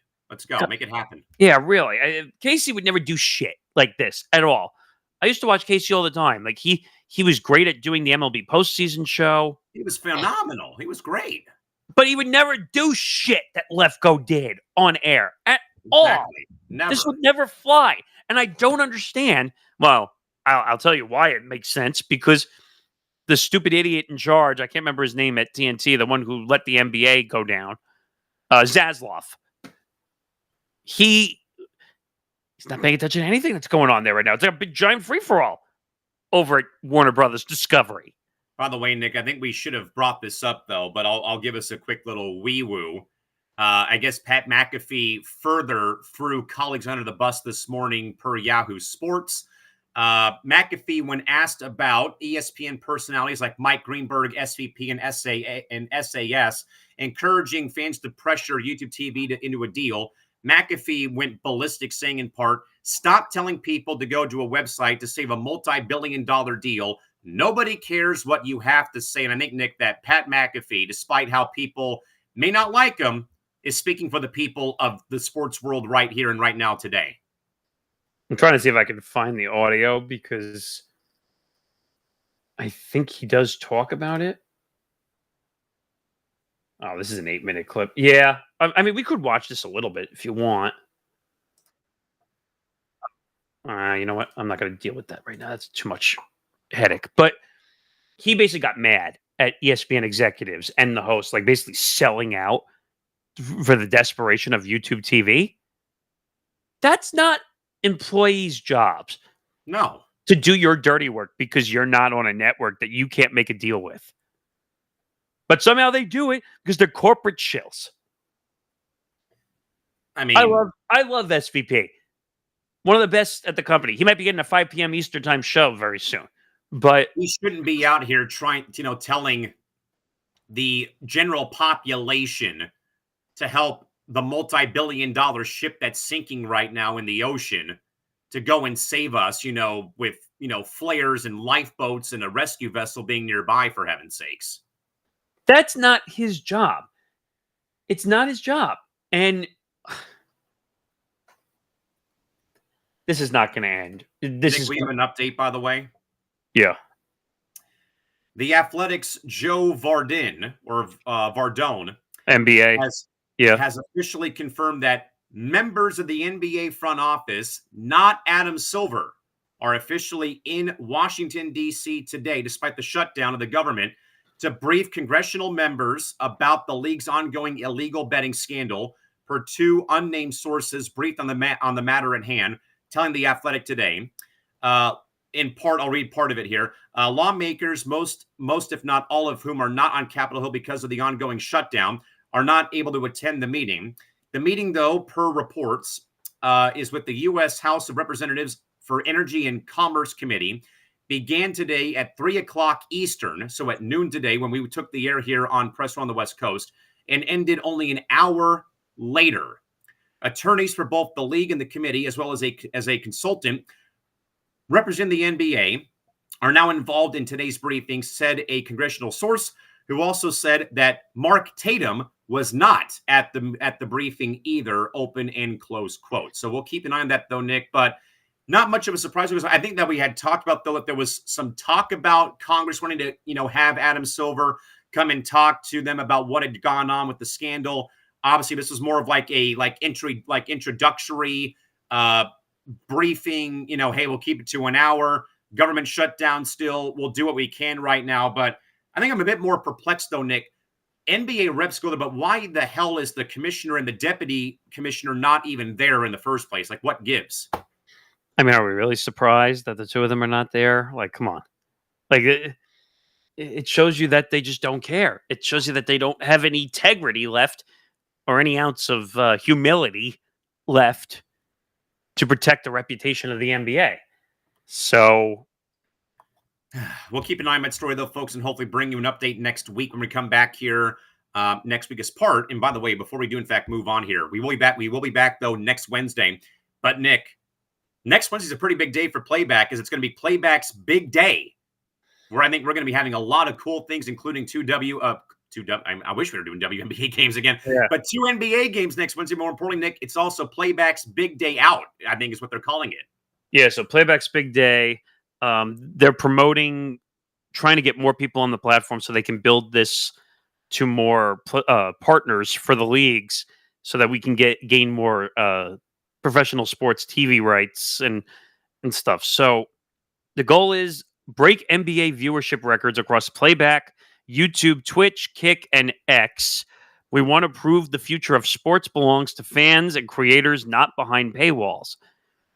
So basically, they tell you how to participate. Simulcast everywhere. Connect all your platforms. Schedule your stream. Pick any NBA game. We're going to do a bunch. I think we're going to try and not just do the ESPN games, but we're going to do as much as we possibly can.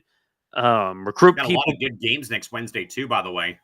We got the Knicks on there. I think we have. The ESPN games are the Magic and Knicks. And then we also got the Lakers and Thunder, but we've also got some other intriguing games as well. Like, again, the Bulls are red hot. They're playing the Pistons. We got Memphis having their problems right now, playing the Celtics at 4:30. We've got, Warriors and Spurs. Could be a pretty compelling game. So I'm looking forward to next Wednesday, Nick. On top of us being here at, I think, around noon or 1 o'clock, again, local time here next Wednesday, and then a full night of NBA basketball to help get more people to Playback. I love it. This is awesome. I mean, they're talking about some possible NBA League Pass giveaways, some other stuff also. So we'll see what happens. I don't have a confirmation on that. That's just what it says on the flyer, but we'll see. We might even come on a little bit earlier just to kind of get the festivities started. But if you join our community and you help us and you watch the streams, this will allow us to do more things to bring more sports to you. All right, Nick, let's get to college football, man. A couple of stories here that are now burning. Once again, Nick, another one bites the dust. Freddie Mercury, I agree with you 100%, my man. Auburn University officially firing Hugh Freeze mid-season after a very disappointing 4-5 start to the season, and saw the program regress, leading to a 6-16 SEC record underneath his watch. The fire will also trigger another buyout of almost $16 million owed to Coach Freeze when it's all said and done. The figure is particularly striking as it contributes to a staggering total of over $52 million that the Tigers have now paid out to its last 3 fired head coaches. The huge financial penalty highlights the voluntary and immense financial risk associated with hiring and firing coaches in the almighty SEC.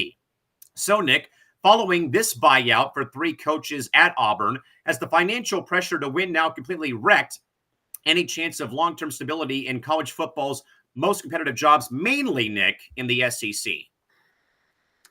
This whole situation is ridiculous. Like, the amount of coaches. I think it's only getting worse, sadly, my man. I think Zan told me on episode 294, which drops in the next hour and a half. I think we're up to 11 or 12 college football coaches being fired. We're at where Zan normally said in a regular year, you're talking maybe 3, maybe 4 at most, but not this many, though. Like, we're near a damn dozen already here. We're almost 4 times what a normal firing season looks like. We're at like $180 million in buyouts. I mean, it's an insane number. Now, for Freeze, I don't know if he doesn't have the same clause as the other contracts. No. So he's going to get paid out almost $16 million to walk away. Now, still though, $52 million to 3 different coaches at Auburn, though. My goodness. Yeah, but with all the NIL nonsense and with all the private investment and this California pension fund and all this other stuff, these teams are willing to just throw coaches away and pay them to go away. I mean, Look what happened to James Franklin. Look at, well, what happened to Brian Kelly, which we've talked about, and we're going to talk about him again after this story. But this whole situation is effed up. It is. College football has become the NFL. And I said this on the episode too, that it's all about, it's no longer about performance. It's no longer about coming to play football. It's about the walking dollar signs. That's what they are. Coaches and college athletes are walking dollar signs for these universities. So it's a problem.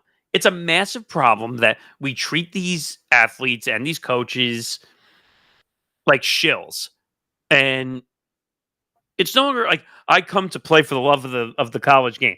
It's no longer about that. No, if you're gonna have NILs and you're gonna have quarterbacks making millions of dollars to come to play college sports, there's no integrity. There's that word again, integrity of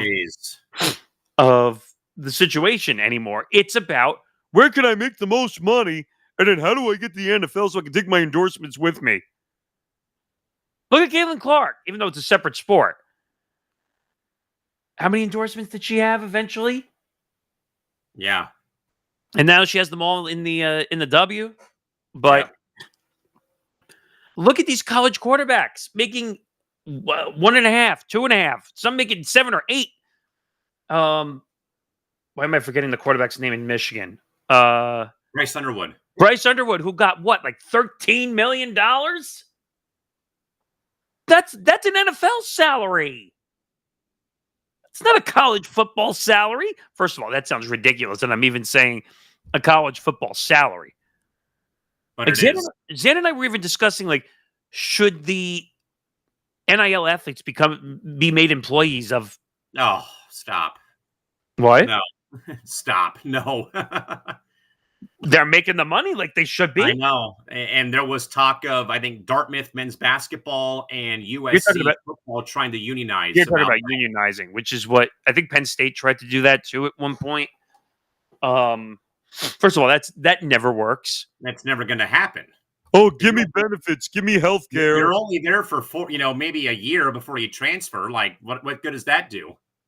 I get where some of the athletes are coming from, though, because like they're being worked to death like employees. But you also signed an NIL deal. Precisely. The school has to earn the money at the same time that they're giving it out. Yeah, I mean, this is probably, and again, I'm not the biggest, American football fan, Nick, but this has been a year though that I can remember that I can't really remember though about how this whole thing is played out though. Not just with, Hugh Freeze, but I mean, we're talking about every coach who's been bought out, fired, let go. I think I made the statement, though, last week, though, about Brian Kelly. Hey, this is a square peg going into a round hole, though. Again, Notre Dame to the SEC doesn't translate. You got to be, like a rah-rah guy, fit the Southern, like fit the American South when it comes to football. Him and his fake accent. Yeah, the fake accent. Hey, we're going to be, balls to the walls, and we're going to be bringing a title back to Baton Rouge. I'm guaranteeing a title.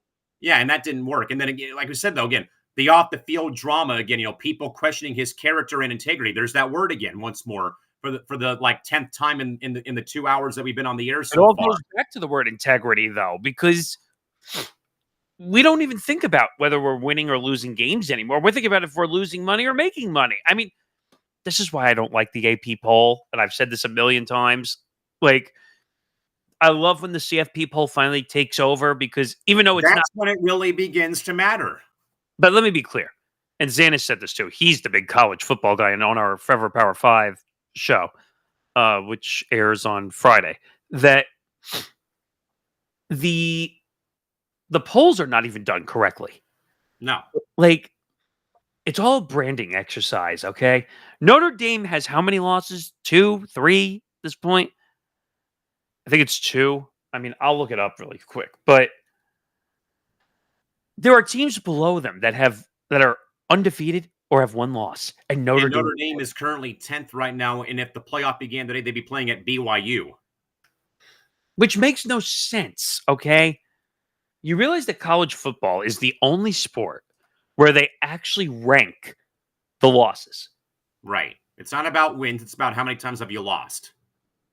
All right, here it is. This was the one that was on November 2nd, so a couple days ago.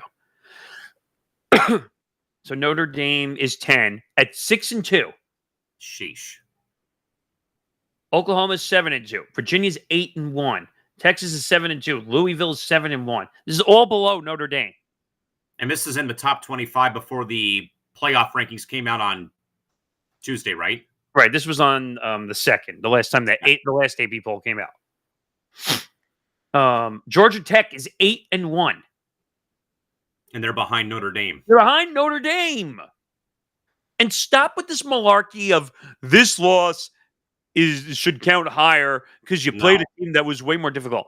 Is there any other sport, professional sports or college sports, that ranks losses for whether they're hard or they're easy? No. And I came up with a solution to solve this. Okay, and Zan understood it, but him and I both agree it's never going to happen. But the solution I came up with is you play your division all year round until you get to the playoffs. Interesting.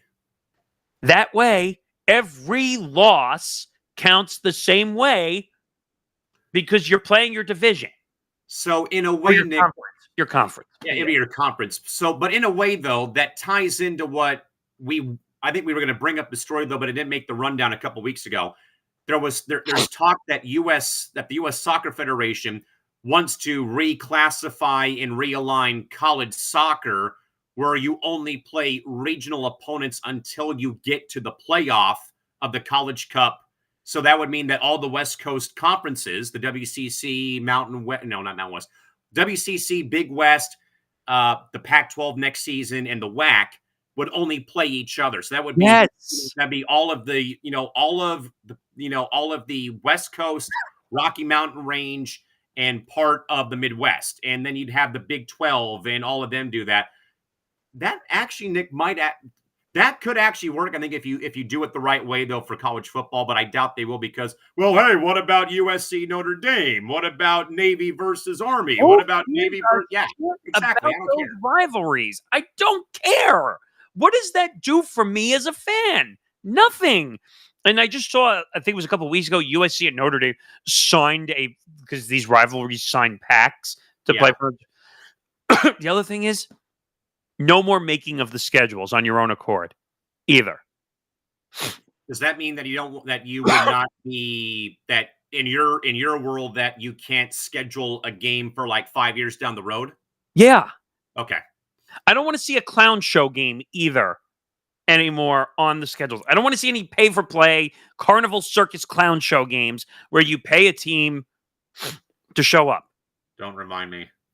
Well, yeah, you and I were talking about that last night. It only got worse last night for that one university, sadly. But my point is, I don't want to see Dominion. I don't want to see, what were the schools that actually ended up winning? Old Dominion, Tarleton State. The team that beat Navy. I'm trying to remember who else won. I forget. My point is, those games should not be allowed. Northern Illinois, I think, beat Notre Dame last season, I want to say, in South Bend. Yeah. My point is, I don't want to see clown show games. It does nothing. Why? So you paid a school and you won? Doesn't that technically defy the rule that a loss matters because of the ranking of the loss? You would think. And for those who are wondering, by the way, the reason why I said, don't remind me is that this week obviously began college basketball. And obviously there were a lot of games like this where it was a lot of, hey, we'll give you X amount of money to come down and play. I worked my first game on Monday. We happen to be playing a NCCAA, so a National Christian National. I don't even know what it is, but it's a NAIA conference. We played a school from Anaheim, who sadly they only carried 9 players on their roster. They got to our gym and only had 5 players for the whole game. They've had a massive flu bug going through the locker room, and then someone got sick. Someone got sick, and they had to play 4v5 for the whole game. At one point, it was 19-1 after the first quarter. It was a 92-23 final score in favor of my school on Monday. Then on Tuesday, this university went to Cal State Northridge, CSUN, up in the greater LA area, and they literally were behind 72-0 at halftime. And they only had 5 players again because of the flu bug. And sadly, the school needs the money to obviously keep their operations going. But Nick, and I think that you've been there though as a broadcaster. I've been there plenty of times as an announcer. Those are the games you dread when you're a broadcaster or a PA announcer, because in a way that obviously, at least from my perspective, like I get it, because you're giving a money to a very much NAIA, not on the NCAA radar program, money to keep their operations going. But what's the fun though, Nick, when a team goes up 72-0 at halftime, if you're a broadcaster or even a fan watching that game? Like, I felt so awful for that university on Monday and last night. I've called clunkers before like that. Not like that, but I've called clunkers before. Same. You're in a stuck situation when that happens. Very much rock in a hard place. And I was doing play-by-play for some real blowouts for LIU at the time, and our teams were pretty good. But every once in a while, you're going to run into a game where the team just doesn't show up for whatever reason. And you have to do everything in your power not to eviscerate your own team for how poorly they're playing. Correct. And when you showed me that score, when you said it was 19-1, and then what was it at the half? It was 58 to something, I forget. Or 23 or something. But I said, what? I almost didn't believe it. When you sent it to me, but they should have just forfeited the damn game, for crying out loud. It's not worth putting your team through the embarrassment. It is. And the point you were making about that the money is needed. How about just stop with these damn games? Yeah. First of all, I think some of these games were ending up on, for the college football side, we're ending up on networks. Correct. These are the big teams. There's no business for these teams being on there. Yeah, and then the worst part, before we move on here to more about LSU firing Brian Kelly, is, the thing that really made me not upset, but very sad for that particular university. They wound up, Nick, being the punchline all day on Tuesday in the evening on, DraftKings and ESPNW, ESPN, in a way, rubbing it in about the scoreline. That's just not necessary. I get that we don't see games like that, but that's in a way kicking someone while they're down. And again, this is a NAIA university, not even on the main stage of NCAA athletics. Which, oh, by the way, a D2 university from Hawaii went to Boise and beat Boise State a couple days ago in a pay-for-play game. So it can happen. That's the point we're trying to make. But if you just remove those damn games, you wouldn't have that situation happen. Now, a lot of these schools go in basically with the attitude of, I'm going to lose. But the big fat check that we got, which I think is a horrible attitude, by the way. Could not agree more. I agree 1,000%. That some of these schools are getting paid what, $500,000, $700,000, which, by the way, for those schools is a shitload of money. That's enough to cover them for 2-3 years, probably some of them. Agreed. But are you really that much of a sellout? You're that much of a sellout. You're going to sell your soul to the devil for $700,000 and get your ass beat to a pulp. Now, like we said, some of those schools won. Which, by the way, Cowan knows this. I become ecstatic when those schools win that were paid to show up, because it serves them right if they lose and then they had to pay for the loss. Also, that's when I get ecstatic for those schools winning. And sadly, nothing will ever beat App State beating Michigan at the Big House in Ann Arbor. Oh, man, that was brutal. But pretty funny at the same time. So play division or conference, play conference, and no more clown show pay for play games. That's how I would do it. And that would keep all the losses fairly ranked, because you wouldn't have to rank them anymore. It would just become a win or a loss. That's all it would be.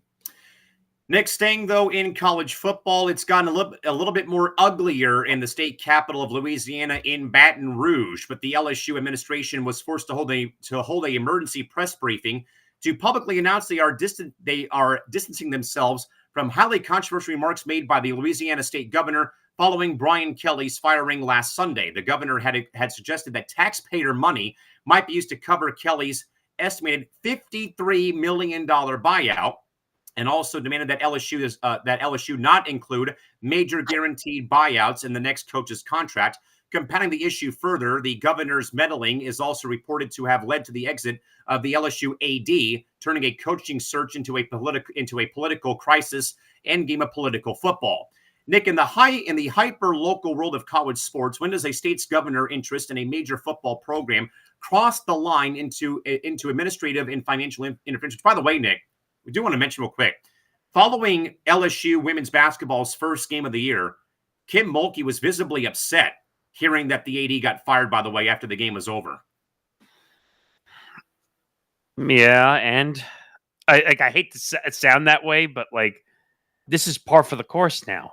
Like, if you don't do your job quick enough and you don't make the school enough money and you don't generate a national title, you're going to be out the door sooner than you snap your finger. That's all they care about now. Correct. So what was the question? The hyper-local world of college sports, when does a state governor's interest...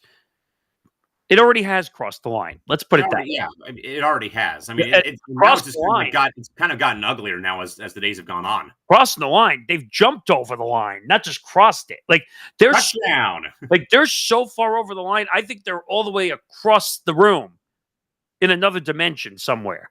Like they're already crossed city lines or city right. limits. So, first of all, to the governor, whatever his name is, Landry. Governor Landry, shut the hell up. Number one, it's none of your business who LSU picks. And this whole thing about, because we talked about the taxpayer money, and if it was going to have to pay, first of all, the university has to pay for the money. They're the ones who made the contract. Okay? So if LSU tries to refuse, they're just going to be put on hold until they pay the money. So it all depends on the terms of the contract, too, what they owe him. First of all, they were stupid enough to sign him to a 10-year deal for $90 million with 90% of it guaranteed. So the governor needs to shut his trap.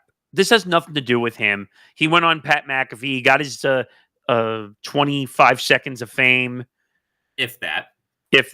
Well, he did go viral off those clips. It was kind of crazy, actually. But he was going on and say, oh, well, I never meant to get involved in this, and I technically don't have say over the...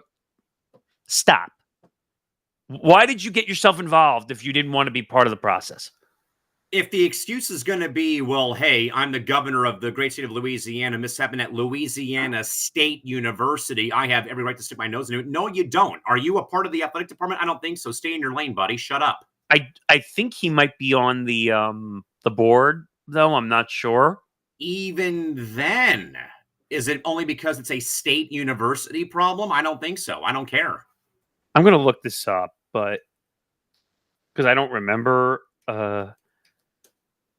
Hate to say it, but Ryan Clark was right. You have other issues to worry about, Mr. Governor. Don't worry about what LSU is doing for football. All right. He's not allowed to talk, though. Ryan Clark's got a whole heck of a lot of other issues to worry about. He shouldn't be sticking his nose in other people's pockets, but he is right in some aspects. I'm trying to see if I can find it. Governor Landry is being applauded by some for taking a stand against bloated contracts in college sports and derided by others for political grandstanding. Yeah. That could make it harder for Louisiana State to land a new football coach. Let's see. All right. So they don't really say much about it, but a lot of people are calling it a total clown show. What's going on? Which it is, yeah. And by the way, the LSU athletic director, Scott Woodward, ousted. And I think I saw on social media they already hired a new one from another school. Yeah. I think.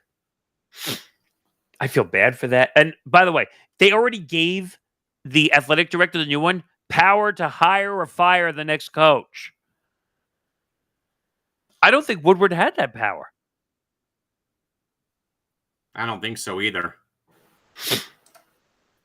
See, there's an On3 story that Louisiana Governor Jeff Landry suggested firing AD Scott Woodward to LSU board members and donors. Really?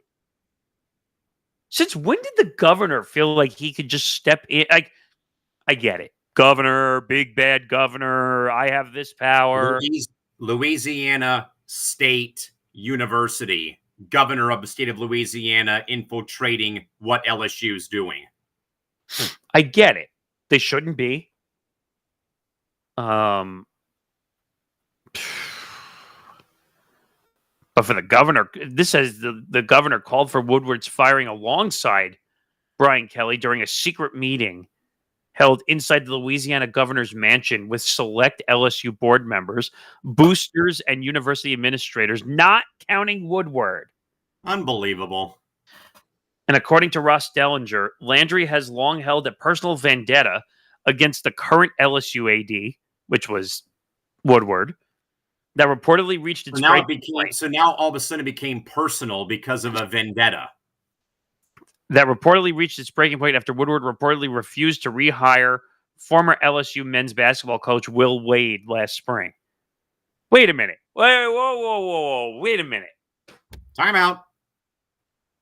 So you're mad at the former AD now because he didn't hire former LSU men's basketball coach Will Wade? What does that have to do with the football program? Because I thought football was inevitable and like the greatest thing since sliced bread for every athletic department out there.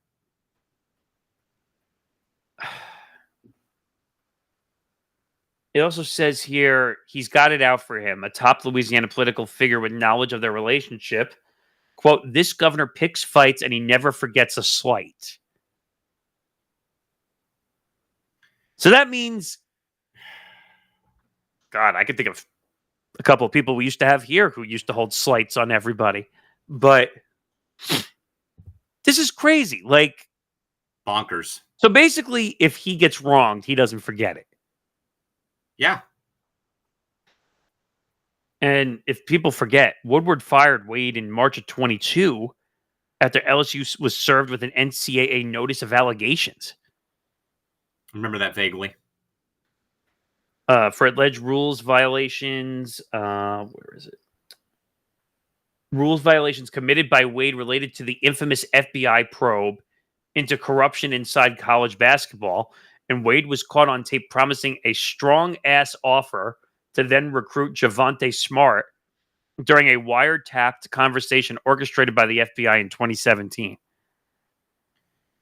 Good grief. I don't know, Nick. I mean, college football is on one this year when it comes to firings, but now it's almost like an internal civil war now going on between the governor's office and LSU. But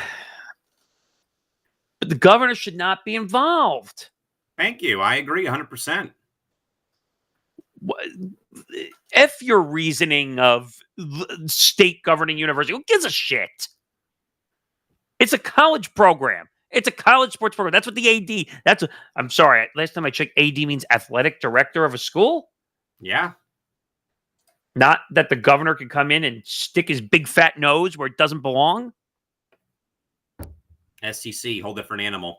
Yeah. Nick, as a reminder, everybody, if you're looking for better odds, not in California, Novig has you covered. With Novig, you always get better prices than traditional sports books, and you can even set your own odds to the market. It's the only free exchange, meaning that you keep everything that you win. Sign up now using the promo code ETB Network and get 1,000 Novig coins and $5 in Novig cash and start playing today. But as always, please do so responsibly. Yeah. So join us over there. If you sign up, like we said, $5, put $5 in your account, get $50 free. Doing some fun stuff over there. Unfortunately, California decided to bite the dust. Thanks, Freddie Mercury. Sadly, they did. But all right, let's move on here. A couple more stories here for hour two, folks. Thanks for hanging with us here. Yeah, so West Coast Conference expands to Denver University. Hey! So the West Coast Conference has expanded its footprint by officially adding Denver University as a member. This move is significant because Denver is a considerable geographical outlier. Gee, haven't we discussed that topic a million times? Not for the reasons that you're thinking. Extending the conference well into the Mountain Time Zone. and away from its traditional West Coast base of operations. The decision, like many other recent realignment moves, is driven less by regional rivalries and more by a strategic move to access new media markets and potentially increase the conference total media rights revenue. What does this latest geographically illogical conference expansion say about the long-term viability and stability of non-Power 4 conferences in the current college sports landscape? First of all, the West Coast Conference at one point had Brigham Young University in our conference until about roughly 3 or 4 years ago. So why? Denver is no longer an outlier because BYU was an outlier when they first joined the conference because they left the Mountain West for the WCC and then eventually to the Big 12, which made no sense because BYU was, along with Gonzaga and St. Mary's, running the roost of men's basketball, where, again, we make all of our money. Denver, though, is not as much of an outlier as people might think, though, because they're going to be bringing, Nick, 9 really good Olympic sports into the WCC. This also, in a way, adds on to the conference realignment of the WCC by adding UC San Diego in 2 years. Denver starts next season when, again, Zaga leaves, Wazoo leaves, Oregon State leaves. So we lose 3, we gain 1, then we gain another one, though, in UC San Diego. Nick, this is the difference, though, between this conference realignment and the other crap we've seen for the past couple of years. This makes sense. You're staying within at least an hour of time change. This is not, though, like SC and UCLA going to the Big Ten or Cal and Stanford going to the ACC. This right here is perfect because you've got all of California, you've got Oregon, you've got Washington, then you've got Denver, Colorado. That's an hour difference of time. This is where college realignment, Nick, actually works properly because of what we're seeing here. And I don't want people coming down my throat saying, well, hey, your conference just realigned and added a team, in a different time zone. Look on a map. They're within an hour difference of each other. A flight from here to Denver is about 2 hours, 2.5 hours. Yeah, that's not like what we're seeing, though, with the Trojans and Bruins flying to New Jersey or your neck of the woods to play somebody in basketball or football or baseball or whoever it might be. So this is where conference realignment actually works, not jumping for the money to go play teams, on the East Coast or in freaking Halifax, Nova Scotia, Canada. Yeah, I mean, the topic that we've been talking about a lot is, like, you're seeing Rutgers travel to USC, which is outrageous, crossing over the 2 time zones. I mean, like, or you're just seeing colleges crisscrossing the country for the money. I mean, this is only an hour apart. I wouldn't even call this a full realignment. I'd say it's more geographical location placement. And by the way, for those wondering, Denver's leaving the Summit League to join the West Coast Conference, for those wondering. It's probably a better opportunity for them, to be quite honest. But, by the way, have you noticed over the last couple of years the amount of changes, like teams just leaving their conferences for greener pastures, so to speak? So, for those wondering, Denver is leaving a conference that has schools in Missouri, Nebraska, North Dakota, Oklahoma, Minnesota, South Dakota. For those wondering. Wow. So you're all over the map there. To join a conference that is mainly California, Oregon, and Washington, now Colorado. Okay, so it makes it easier for them because they don't have to travel a million places. But I don't know. I mean, there's so much college conference realignment. I can't keep up with it at times. Mostly it's done because of money. Some of it is done just because of politics of sports. Yes. This one sounds like it makes sense just because they're in the same geographical location. They're just moving to another conference, which makes more sense for the realignment's sake. Basketball, golf, soccer, tennis will all, and women's volleyball will all be joining the West Coast Conference, for those who are also curious. Okay, so then at least they're keeping it all realigned. Because sometimes you'll see, I can't think of an example, you might be able to, but like where schools will sometimes be in different conferences for different sports. Hawaii football, Mountain West Conference, but going there full-time next season. Everything else is in the Big West Conference. Hawaii football plays in the Mountain West. USD football, Pioneer Football League, everything else is West Coast Conference, but USD's 1AA or FCS football. Yeah, why is that? Do you know why schools do that or no? Usually because the conference that they're in, like the West Coast or Big West, doesn't offer football, and they feel the program, they have to find a conference that they can play in that has football. Okay, so it's mostly standing to make sure you're in a division. So my university, we play FCS, Pioneer Football League. All of our schools that are in the league, we're all non-scholarship programs for football. Everybody. Wow. Drake, Butler, Valparaiso, Stenson, Presbyterian, St. Thomas, Marist, all of them are non-scholarship programs for football. So I guess that makes sense. So they got to go find a conference that they can play in. Okay. And our closest opponent is in Iowa. So in reality, Hawaii and USD football were doing all of this cross-country travel way before it was cool like it is nowadays. Not by choice. Not by choice, though. Not by choice, sadly. Exactly. Can we please talk about the next story? I'm looking forward to this one. Yeah, this is an interesting one as we kick off hour 3 here, folks. But in wake of the recent story that we talked about last week involving the American Airlines Center civil war between the Mavericks and the Stars, Gary Bettman, the NHL commissioner, who, by the way, was on Monday Night Football's Countdown show to talk about and break the news of the Stars hosting the 2027 Stadium Series game at AT&T Stadium come 2027. But now the commissioner of the NHL, Gary Bettman, has taken the highly unusual step of publicly attacking the Dallas Mavericks on ESPN, accusing the NBA franchise of using what he called bullying tactics in the ongoing dispute with the NHL's Dallas Stars. The conflict centers around scheduling, revenue sharing, but also renovations and lease terms for both teams at the AAC. Commissioner Bettman's decision to weigh in so forcibly against the NBA franchise is a rare public display of interleague tension, signaling a huge underlining power struggle involving resources and venue control in the Dallas-Fort Worth market. So, Nick, with the commissioner of a fellow North American sports league publicly accusing a rival league of bullying, does this signal a deeper underlining power struggle over shared market resources? Where, again, we kind of were, in a way, blown away by the story because the arena is owned by the city of Dallas, not by the Mavericks or by the Stars. What are your thoughts? Gary Bettman's an idiot. To call this bullying, number one, as a commissioner, you shouldn't be attacking any franchise, regardless if it's your own league or any other league. Are you kidding me? Professionalism? No? Okay, good.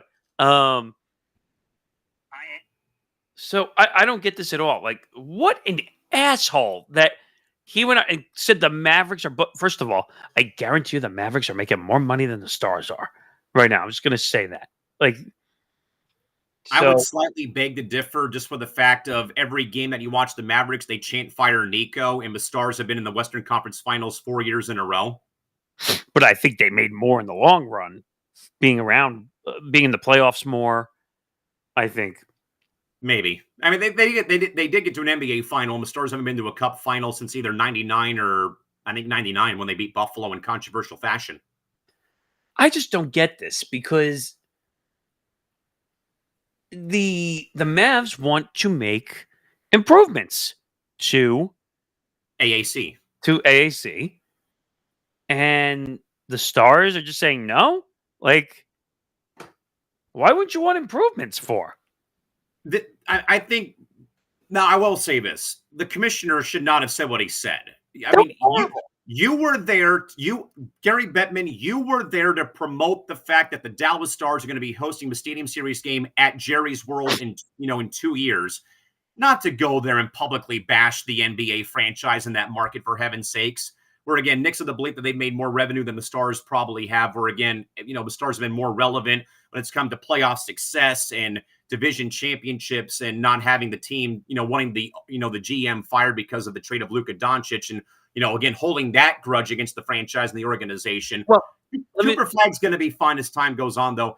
But even then, this is what you don't do. And I think, Nick, that's a bit of and believe it or not, I wonder how much more of an issue that this could be, though, at not just AAC, Nick, but at other venues that are shared by multiple franchises in markets, like in a very undercurrent way in San Diego. That became a bit of a problem with our venue. Again, our venue's almost 60 years old come next season, for heaven's sakes. That's old, too. But Wow. at one point, though, Nick, before this past season, we had 4 different teams playing games at Pechanga Arena between minor league hockey, indoor lacrosse, indoor soccer, and indoor football. 2 of the 4 teams have moved to the new arena in Oceanside, where the Clippers now have their minor league team to play their games. And the hockey team and the lacrosse team have stayed put, and they've stayed behind, though. But they both, though, have worked very closely because, hey, hockey and lacrosse are both, Northeastern-based sports. They're Canadian-based sports. Joe Tsai owns the Seals. The Ducks own the Gulls, and they've had a great partnership for the whole time that the teams have been there. Then obviously, the indoor football team, indoor soccer team built their own arena. They've gone up, way up north in the county to, have their own building to play their games in. Where again, you're not against the scheduling dynamics of a 36-game AHL season and a 9-game NLL season plus the postseason. But I want to know, Nick, how much more though, probably in your mind, do you perhaps think, though, that there's maybe other venues that might be in this kind of weird dilemma where there's, infighting about certain things going on? Like, I think MSG might be one of them, believe it or not. Because the Suns. Phoenix is a good one. I agree. Which we talked about. If you remember the whole name change and like Mortgage Matchup Center. It's his company. It's Matt Ishbia's company. But he had to do it in a certain way because it's a public entity. So like he had to pay like himself, so to speak. Very odd. But I want to read something from the Sportico story because it says the Mavericks and the Stars use an entity called Center Operating Company to lease the right to play their games and operate the arena.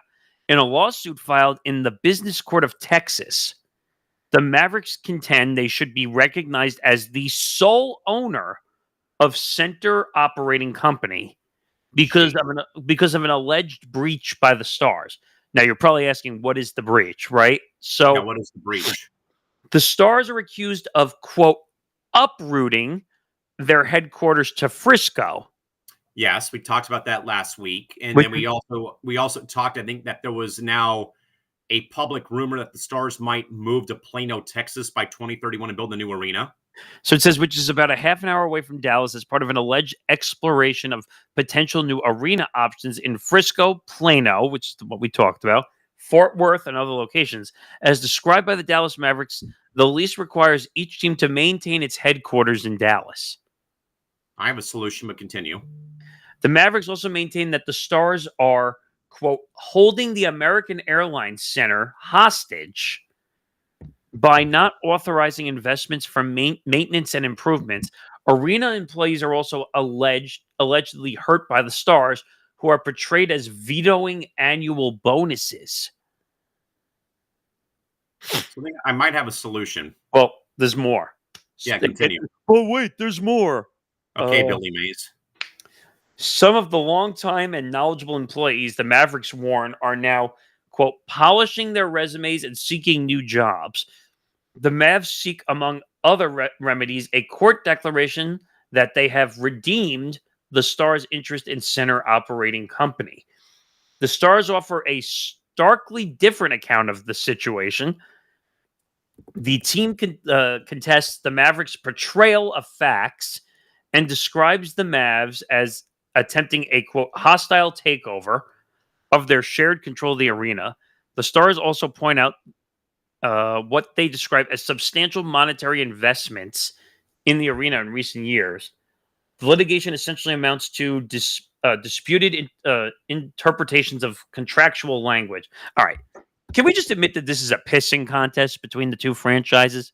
It is. I agree 100%. Could not agree more. So it's going to be a battle of who. It's a bad fight between two bullies, and whoever beats the other one up first and knocks them down wins. So I had an idea, then I had to do some research and found out that my idea would not work. But I remember, Nick, that when we watched Paige Beckers' debut, yes, because right now they're playing at the College Park Center on the campus of UTA or the University of Texas at Arlington. They're not even right now in DFW. They're in Arlington, Texas. That's bad. But I remember, though, Nick, vaguely hearing on the broadcast, there was talk that the Dallas Wings were in negotiations to rebuild Reunion Arena, where the Stars first played when they went there, I think, back in 93, 94. The arena, though, has been long demolished for a outdoor concert park, basically, called Reunion Park. I'm wondering, though, Nick, if there could be any way, if the Stars really want to plan the move out of AAC because of what's going on, if they would go and partner with the Wings somehow, some way, and rebuild a new version of Reunion Arena and go and play their games there. I doubt that happens, though. But is it big enough? That's a long ways away, though. Is it big enough? They would have to build it big enough for it to be a NBA arena. That's for sure. Well, no, but you're saying the W, so for the Wings, and then for the Stars. It would have to be like at least 18,000 for for concerts and other stuff, though, too. But this is a pissing contest. It is. The arena is owned by the state, by the city, yeah, by the city of Dallas, by the city. But so doesn't the city have? I said this last time with the whole Suns thing. Doesn't the city have to approve anything before it happens? I mean, you would think so. I mean, we talked last night on the NBA stream that the Spurs had 2 propositions that had to pass for they're calling it Project Marvel to build a brand new arena, and the whole mixed-use development around the arena, and both those passed late last night. All right, and what did I tell you was going to happen right after that? There's going to be lawsuits. There's going to be huge litigation that goes down. No, you can't do this. We don't agree. We're going to put this in the courts and sue you through the Stone Age. So it takes 5 years for the arena to. Oh God, what? We have some women's basketball news. Okay, not involving the lockout. A developing story from Bleacher Report Women's Sports. Seattle Storm forward and center and current WNBPA president Nneka Ogwumike has officially signed with Project B, which is the latest women's pro league set to debut in Europe and Asia in November of next year. Oh, is this that thing that Maverick Carter was a part of and he left? And I think there's some NBA players that are involved in that. Candace Parker's involved. I think Nash is involved. What is that? By the way, that should wee woo. That should tell you something. When does the league play?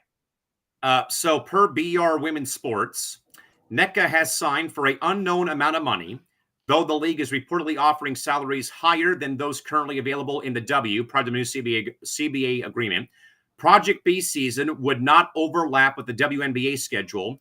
The league is set to run their inaugural year, November of next year, through April of the following season. So November to April is their timeline. And when is the W season usually? Mid-May, usually. Right, but how are you doing that if you're already playing? This happens all the time, though, Nick, when those players go play over in Europe, in Turkey, and Russia, where they literally will play into the start of the WNBA season. Okay. You know how they say you if you read the tea leaves, it's telling you something? That's telling you something. That's the freaking president of the WNBPA. If she's going and signing to play with another league, that almost overlaps, if you think about it. What does that tell you about the negotiations going on currently? Sorry, just pointing out a spade is a spade. Like 25 more days, my friend. I mean, is that right or is that wrong? I don't know. Like, are you right or are you right? I think you're right. Okay, so like, if I'm wrong, tell me. But like, that clearly states that she's desperate to go find basketball. And that statement you made about, well, it pays better than the WNBA. No shit. Everything pays better right now than the WNBA. A freaking janitor job probably pays more than a WNBA player. Couldn't agree more, sadly, at this rate. But this is a pissing contest. It is. And it'll probably go through the courts, and they'll duke each other out. They'll punch each other in the face, and then eventually they'll say, "All right, fine, we'll agree," and they'll move on. Yeah, it's like two siblings fighting at the Thanksgiving dinner table. All right, Nick, to the world of Major League Baseball. Sadly, the Los Angeles Dodgers have successfully repeated as World Series champions for the first time in 25 years that a franchise won back-to-back titles, since your beloved Yankees did so back in 98 through 2000. The victory is viewed as the ultimate validation of the money as resource philosophy for the Dodgers. The team achieved the season despite winning a low of 93 wins and a record-breaking $416.9 million luxury tax payroll, drawing 4 million fans to Dodger Stadium and anchored, of course, by the deferred payment contract of Shohei Ohtani for 10 years and over $700 million. The Dodgers' success reinforces a narrative that for a team willing to completely disregard financial constraints, dominate, and consistent success in MLB is practically guaranteed. So, Nick, with the first repeat champ in baseball in 25 years and the Dodgers' unprecedented financial dominance delivering back-to-back World Series titles, has Major League Baseball officially entered the era where the World Series is simply being bought now by the Dodgers, for example? There's a twofold answer here. And just so people know, you saw this firsthand with the Yankees in the Steinbrenner era back in the 90s. Oh, God, yeah. Big bad Yankees, the evil empire strikes again. Yeah, all in the newspapers. Yeah, I remember all too well between the Yankees and the Red Sox. Thank you, Larry Lucchino. Yeah. I look at this. There's not a straight answer for this. I'm going to say that up front first. There's two answers. There's two answers here. One is, well, obviously they bought every player. Let's put aside buying the World Series, because I don't think that's exactly the right terminology for it. I agree. Did they buy every player in sight? Yeah, that I'll give you for sure. And by the way, just for financials, because that's what we're talking about here, they made Ohtani $700 million back in the first year. Jersey sales, merch sales, First you name it. year. How often do you see that? You never do. Do you realize now that everything after that is bonus and profit the rest of the way? And those numbers are just going to go up because they're going to make more and more money off that as value of revenue and ads and all that stuff go up. But I wouldn't say they bought a World Series because, to be honest, you can't buy a World Series. You have to win. And by the way, the World Series went 7 games and Toronto almost won. So I refuse to acknowledge that this World Series was bought. Just not going to. You still have to win the games. You still do. And in any sport, you can't buy. I hate when people say, well, they bought a championship and that's why they won. No, you bought the players. You still have to go out there and win. Go ask the Yankees how many times their payroll was the largest in baseball. Do they have a title every year to show for it? No. No. No, they're the Yankees, so their expectations are to make the World Series every year. Okay, that's fine. Your expectations could be to make the World Series every year. Are you going to win it every year? No. Obviously, I live in San Diego, so I see the Dodgers play the Padres 13 times a year, plus the occasional playoff battles of 20, 22, and obviously last year's, debacle for the Padres, 21, 24 innings of not scoring any runs after they put up a 6-run inning against the Dodgers in Game 3. Had them on the ropes, could have knocked them out Game 4, Game 5, then obviously, of course, this season. Now, the Padres are in a different spot, though, Nick, because of Peter Seidler, with how he really kicked that can down the road when he bought the club in 2012 and when they brought A.J. Preller in. And for the last decade, despite them not winning a championship, the last 5 years, Nick, have been easily, minus 2021, the most successful era I've ever seen the Padres have. And that's going back to 96, to the 98 club that, of course, lost to the Yanks, though, in that 4-game sweep. That, the 05-06 teams, the 2010 team who almost got there but had that 10-game losing streak. That this is more, Nick, on the bottom feeder clubs. Not San Diego. I'm talking about the Marlins, the A's, the Pirates. Teams who have refused to spend the money, and all they will do, Nick, is give their best players away up like they're putting their pets up for adoption. That's kind of how it feels, Nick. Tyler Glasnow, was not in the Dodgers system. Blake Snell has bounced around from from Tampa, San Diego, San Francisco. Go You to name the highest bidder. Yeah, they all go to the highest bidder, Nick. And I think, though, that I actually heard local radio break it down, though. And I forget if it was on here or where I heard it. But I looked through the roster, Nick. Mookie Betts was traded. The Red Sox traded. Yeah. Snell was a free agent from elsewhere. Tanner Scott was a free agent. Will Smith. Other than Will Smith, Pages, Kike Hernandez, those are the only 3 players. Okay, Clayton Kershaw, of course, is one of them. Well, no, Will Smith. I can only think of a handful of players, Nick, who actually came up through the Dodger pipeline in the farm system. Max Muncy. Max Muncy came from the Oakland Athletics. He wasn't a part of the farm system. He was traded. Been here so long that it feels like Justin Turner was also picked up from the Mets. Chris Taylor was picked up from Seattle. There's not a good mix, or not good mix. There's just not a lot of guys, though, Nick, who came up through the minor league ranks of the Dodger organization. I can't think of any right now that are from the direct Dodger organization. Kike Hernandez, Will Smith, Clayton Kershaw. No, Will Smith played for the Giants. No, I don't think so. Yeah, he did. He was on the World Series teams. No, he wasn't. I don't think so. Not in San Francisco. I don't think so. I could have. I mean, I'll look it up, but I think he was also on the. But I mean, regardless, though, Nick, 2 years in a row. The whole thing about ruining the game of baseball because what the Dodgers did, though, that they rested every single starter, when they came off injury. Is it really ruining the game, though, Nick, when every other team, including San Diego, could have done the same bleeping thing when their pitchers were coming back off injury?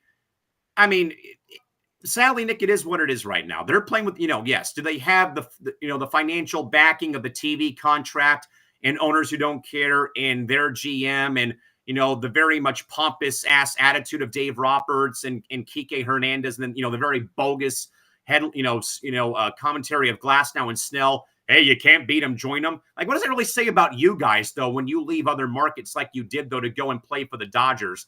To obviously win a championship, yes, though, but you really have to say that BS, though, and really crap upon your old employers, though, in some way, shape, form, or size. Now, again, Nick, I will say, though, Nick, I don't buy the whole ruining the game sort of ordeal, though, that I've been hearing, because will it lead, though, to a lockout? Maybe it will, because it'll be about, well, we need a salary cap. I don't want a cap.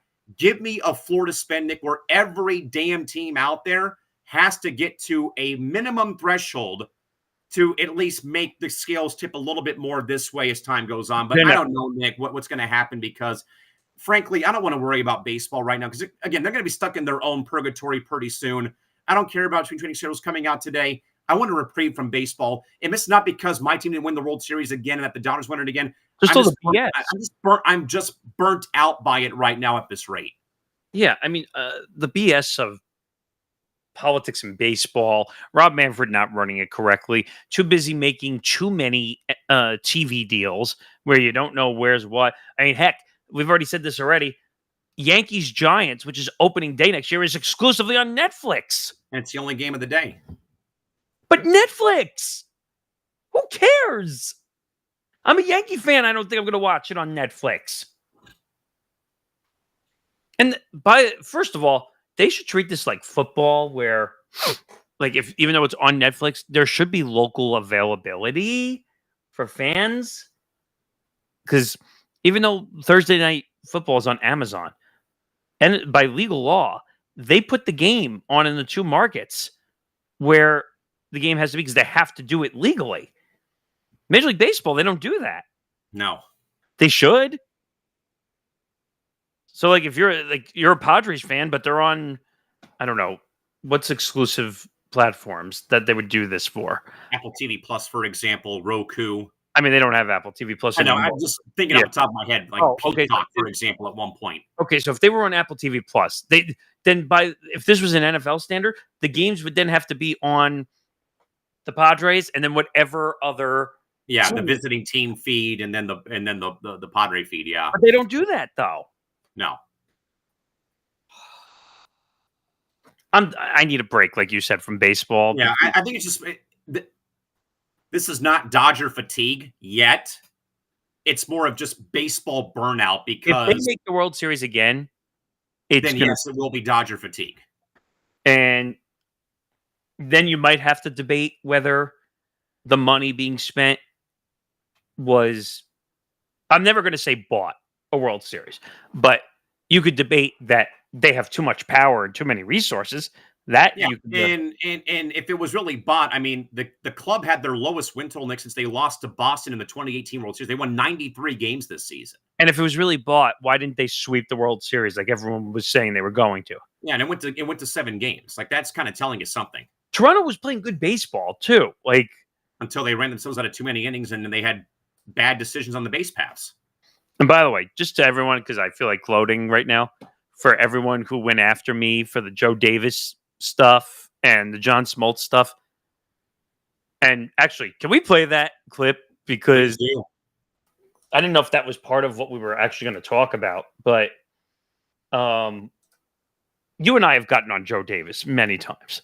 Yes. Many times. Because, and he was at the Dodger parade. I think that was the he whole. Was the MC of the whole damn kit and caboodle on Monday or Tuesday. I mean, or Monday or Tuesday, whenever they have it. If you look at if you look at both of our faces now, really, yeah, really, you made him the MC. Is he a local Dodger announcer or is he a national broadcaster? I mean, I would have loved as a PA announcer. Let Todd Lights lead the damn MC duties, or let Steven Nelson do it. Like, somebody else in the Dodger organization deserves their moment to shine. Like, again, I will go to bat for every damn PA announcer out there because we're, again, that invisible voice that you only hear in the arena. I love Todd, though he works for a rival organization, but we all have, our brotherhood, sisterhood, family, family bond as PA announcers. That makes sense. I would have loved to have had Todd lead the way with his booming voice over those speakers at Dodger Stadium. But no, it has to be Joe bleeping Davis.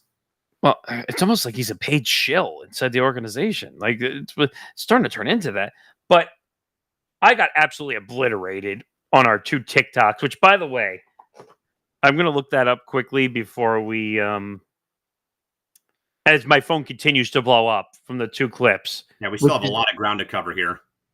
Yeah, I'll do this quick. One clip is at 51,000. The other one is almost at 36,000. Okay. And people were obliterating me because they didn't like the fact that I called out Joe Davis and they, so you could do it better? I probably could do it better. Did I say that I was going to do it better? Or is it more about giving an opinion and you just don't like my opinion? That's the other thing. I don't say once in any of those clips that I could do it better. Never said that. But I am a little tired of people saying that, he's the best broadcaster and like you couldn't do his job. First of all, I never said I could do his job. Ever. Did I ever say once that I could do his job? Can I call a quick 10-second timeout, Nick? Because Bleacher Report Open Ice and BR Walkoff just had a funny post about a NHL game tonight. Okay. So tonight, the Toronto Maple Leafs will play host to the Utah Mammoth. The Utah Mammoth have a player on their roster named Kyler Yamamoto. They took the time to troll Toronto sports fans about the last time that a Yamamoto played in Toronto. Game 7. So they're just making the correlation between a player with the Yamamoto last name going back and playing in Toronto starting tonight. Way to go, Bleacher Report. Anyway, please continue. I don't know. I'm just totally frustrated, and people got mad at me because I didn't like the Game 7 call. Like at the end again, and your Los Angeles Dodgers are World Series champions. It was the whole to beat the champ, you got to knock the champ down or whatever it was. But it's not your Dodgers. You're a national broadcaster, right? And I think that's the difference, Nick, between listening to that call and when we listened to Ryan Ruocco call the Vegas Aces winning their 3rd title in 4 years on ESPN. That call was great. Like, he nailed that one to a T. But Ryan had no ties to either Phoenix or Las Vegas. Right. He's calling a game. Joe Davis, for the 2nd year in a row, had ties to a particular team in the World Series. And maybe Fox should do their homework a little bit and say, maybe we shouldn't have Joe Davis calling the World Series if the Dodgers are in it. The only thing Fox got right this year, Nick, was that the American League wound up being on their package this year and not the National League postseason. Because TBS and Turner had everything for the NL minus the wild card round, because ESPN had the rights to all the wild card games. But the NLDS, NLCS was all done by Turner and by Alex Fost of Turner. But by the way, Chris Mad Dog Russo even made the same thoughts as Nick and myself. Let's have a listen. When you're a national broadcaster and you're the voice of the sport on a big stage, when you did 1 million playoff games, and then they, in one of the crippling losses that a franchise is going to have in the history of the sport, that's as bad a loss as you're ever going to have. And I got Joe, basically the body's not even cold yet. And I got Joe at Dodger Stadium doing the freaking Dodger parade. Oh my God, that's bad. I'm sorry. I don't care what you say. You can say I'm screaming and yelling about nothing. That would piss me off if I'm a Blue Jay fan. I got Joe Davis shaking everybody's hand. Give me a shaking freaking Ohtani's hand, and he's freaking wacky, getting rings. He's the announcer for the World Series. Okay, timeout. Mad Dog says that 100% right. Okay. He's the announcer for the World Series. And he's out at the Dodger parade, shaking hands with players, mingling, talking. Are you a national announcer or are you a local announcer for the World Series? I don't know, Nick, but I'm doing my best Fox Sports executive impersonation. I have blinders on. I don't care about what the general public or consensus says. Joe Davis is our number one guy for the NFL now, I think. And then also, and now he is our lead guy because Joe Buck left. Nick, I guarantee you, if Joe Buck's calling the World Series these past years, the calls are vastly different, and it's not anywhere near what we heard from Joe Davis the last 2 years. Well, the difference is also Joe Buck only did national games for Fox. For baseball, but it is a little odd that he's doing the Dodgers locally at the same time as doing national baseball games. And to Mad Dog's point too, hey Joe, who the hell are you to be out here mingling with the coaches and the players? You know, in my line of work, that's forbidden with my organization, but I can't be anywhere near the locker room area, anywhere near mingling with players, coaches, you name it. None of that's allowed in my organization. So why is it good for you and not good for the rest of the general public? Let's continue. Think Kirk Gowdy was getting any of this nonsense? You think Garagiola was doing the parade in 82 with the Cardinals? Oh my God. And he's got the trophy right there. God, if you're a Blue Jay fan, you're vomiting right now. That is bad. I don't care what you say. That is, you could say I'm being hard. That's ridiculous, Chris. What's the big deal? He does the games. Nonsense. He's the voice of the World Series. He's supposed to be right down the middle, obviously. Stop. He just said it perfectly. Right down the middle. Neutral and unbiased. I'm sorry. I think Joe Davis is a little biased. Just Ted, it's a little. Look at the call of the last 2 outs of each World Series. Your Los Angeles Dodgers are World Series champions. It's not your Los Angeles Dodgers. Really? He's rooting his ass off for the Dodgers in the World Series, and everybody who I spoke to hated the idea. They sensed he was rooting for the Dodgers throughout the World Series, and his call at the end was ridiculous. You got to be a champion and knock whatever he said about knocking a defending champion out, and then he's waxing poetic about Kershaw at the end of the game that nobody in America cared about. Oh my God, that's bad, and that's wrong, and that's not the way you do it. I don't care. Call me anything you want. Call me an old man on a hill screaming, get off my lawn, say anything you want. That's bogus. The Dodgers should have done him a favor. Joe, you know what? You're the voice of the team. We just won a classic. Why don't you lay low here? We'll get somebody else to do this. Take a back seat. Stop. Hold the press. Again, Joe, that was great. We won it all. You're getting another ring. take a back seat for today. We're going to let Todd Lights handle this thing. Steven Nelson handle this thing. Charlie Steiner handle this thing. Just take a back seat. Be quiet. You can come, bring the family, bring the kids, but you don't need to lead it today. That's all the Dodgers had to do. But I don't even think that's what he's referring to. I think he's actually referring to that Joe shouldn't have even called the World Series. I agree. And because think about it. What's his motivation? He works for the Dodgers organization.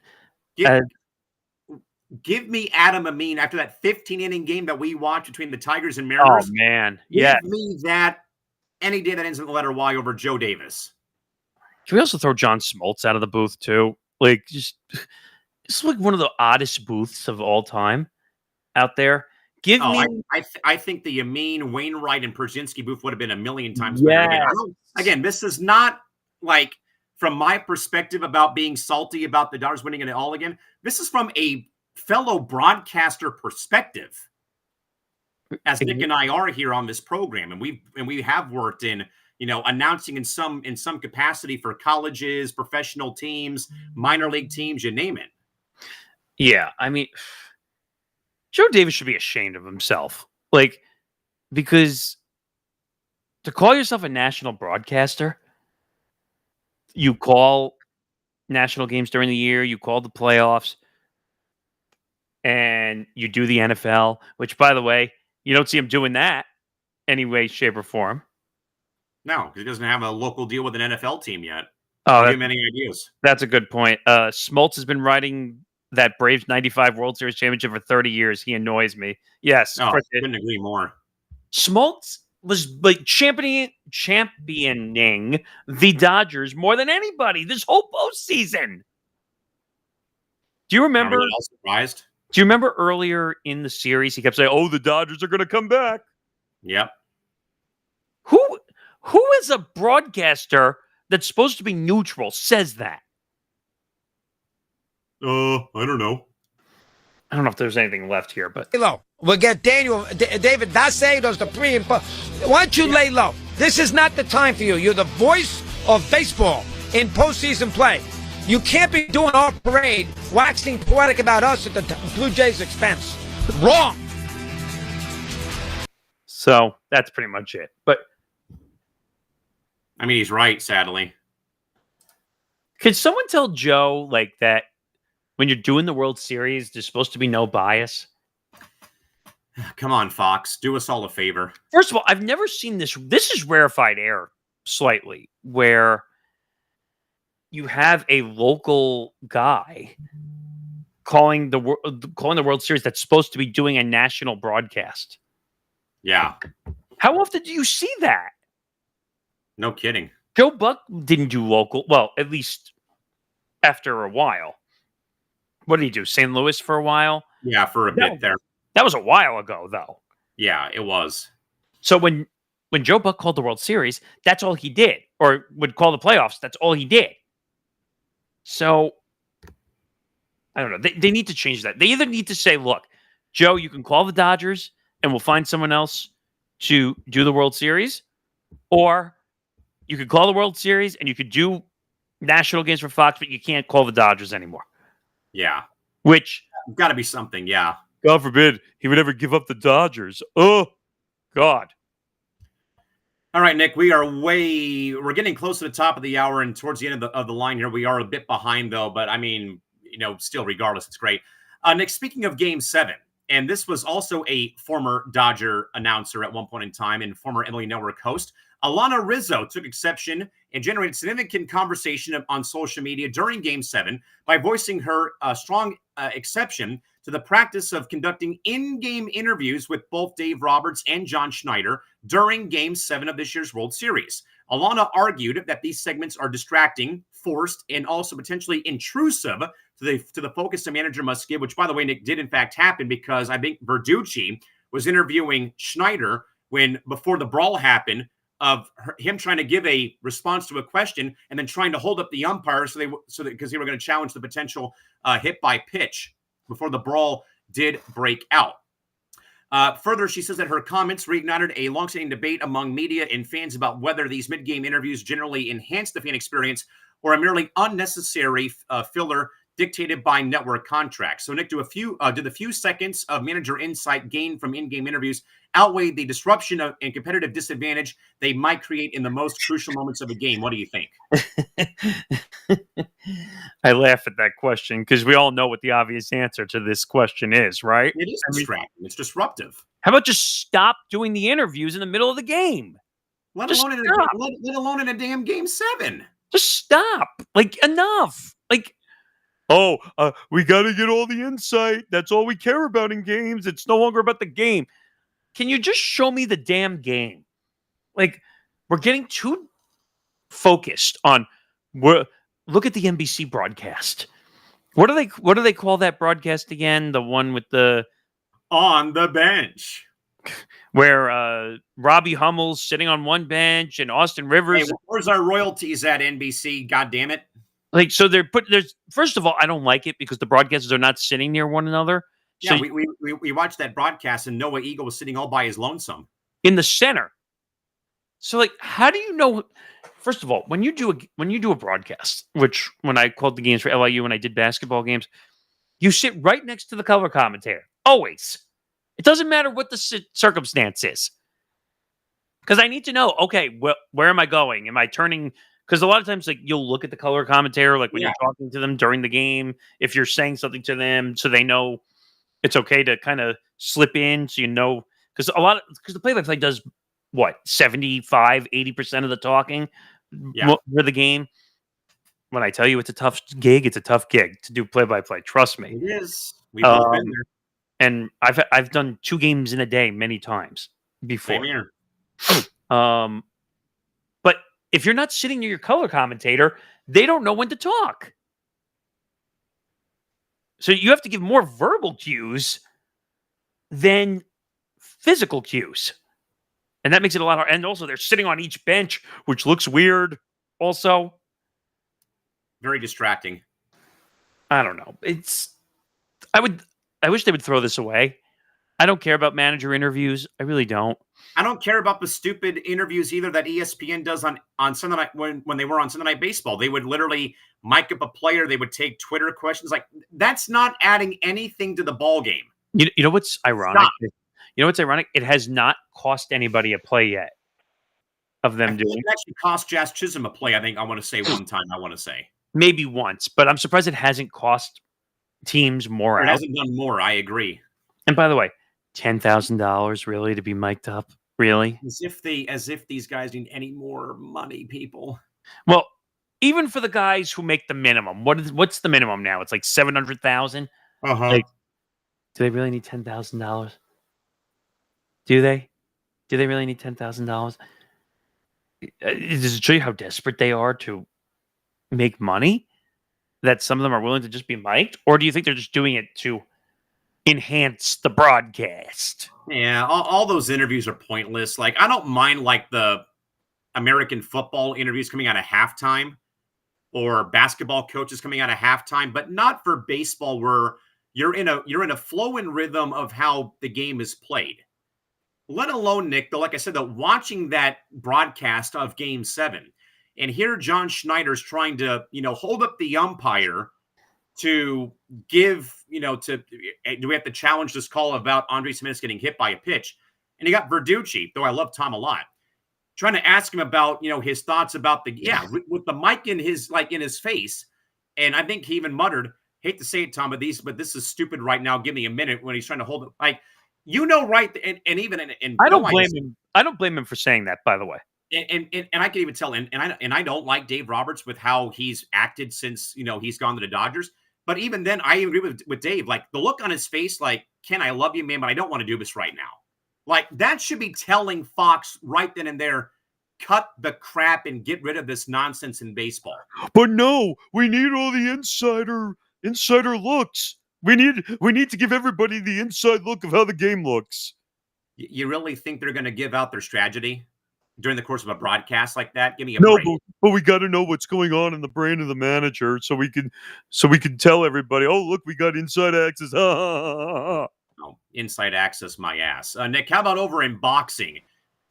Do we really have to talk about this one? I was going to say, let's skip that. But first, Whether you want to play for fun or for cash, Novik makes it possible. Trade Novik coins to hone your strategies or play with Novik Cash for real rewards and real prizes. They cover 13 sports from MLB, NFL, NBA, NHL, and soccer to UFC, golf, and college sports. Download Novik today. Use code ETB Network, ETB NETWORK, and get rewarded with exclusive sign-up bonuses today. All right. We're going to stay in baseball. Yeah, I was going to say, I'll let you take the lead on this one, by the way, because just because, folks, we're against the clock here again. We do have 2 NBA games coming up at about 4:30 Pacific time and 7 o'clock tonight locally here. So we are against the clock here for the program. But, Nick, this one involves tragedy, but also there's a good little tease for yourself, though, about a particular Benchmarks episode coming out eventually in like the next 6 to 8 months. Yeah, so Victor Conti, the Balco mastermind, by the way, that's an interesting title to give him because he really was that guy, dies at 75 years old. Victor Conti, the founder of the Bay Area Laboratory Cooperative, or Balco, and the architect behind one of the largest and most damaging steroid scandals in sports history, has died at the age of 75. The Balco saga, which unfolded in the early 2000s, implicated dozens of world-class athletes in baseball and track and field, including Barry Bonds and Marion Jones. Conti's operation exposed major flaws in existing drug testing protocols and led directly to the creation of much stricter anti-doping policies across nearly all professional sports leagues. How should people reconcile Victor Conti's legacy as an enemy of fair play who created a system of doping, or as an unwitting catalyst for stricter drug testing and a cleaner era of sport? Could I say it could be both in a roundabout way? Yeah, you could. Because let's look at it from the first angle, the WWE term for like the heel story or the villain story. The enemy here would be him, Nick, because of the fact of the way that the all-time home run record in baseball has become scrutinized ever since Bonds hit 70 plus to break the record that was held by Maris at one point and by Mark McGwire. McGwire, though it wasn't the Balco, but still McGwire breaking Maris's record during the great home run chase of 98. So that could be one part of it. Marion Jones obviously had her problems, though, when she was playing basketball and then running track and field at one point in time, too. But, though, Nick, in a weird way, though, Victor's legacy also, in a way, has led to tougher PED suspensions, mainly in baseball. In other sports, though, too, where baseball has like a 2 strikes you're out, 3 strikes you're out policy, though, again, we believe it should be 0 tolerance. So I think, Nick, in a way, it could be both. I think it's more, though, about the fact of the debate about, well, is it Maris? Is it McGwire? Is it Bonds? Is it, Hank Aaron? Is it this or is it that? But also the way, though, that it led, though, Nick, to every sports league having to reinvent themselves when it came, though, to PEDs and steroids. And I know, though, that the main problem, though, has not been solved, though, in the Olympics or in other international events, though. But your thoughts about where you would stand on this whole issue? God, this brings back like my teenager self a little bit here. When I grew up, and one of the few sports I loved was baseball growing up. And I read the book, by the way. I'm just forgetting the name of the book. I'm looking that up really fast. Oh, Game of Shadows. Game of Shadows by Lance Williams and Mark Fanaro-Wada were both ESPN. I don't know if they're still in, but they were ESPN investigative reporters that were part of like Outside the Lines and all that stuff. He changed baseball and professional sports training forever. Basically, the federal government had to get involved. They yielded convictions of Marion Jones and Tammy Thomas and Dana Stubfield, and along with many coaches and distributors, a trainer, a chemist, and a lawyer. Obviously, the big name, Barry Bonds, being implicated in this situation for taking steroids and blowing up, no pun intended, his career into the all-time home run record, which obviously a lot of people question whether he should be for the alleged steroid use. And then you have so many others, like Jason Giambi was on that list. But if you remember, Conti said he sold steroids known as the cream and the clear. Yes. That was in the book. And I told Cowan, like, I'm not a big book reader. And this is a book I read cover to cover.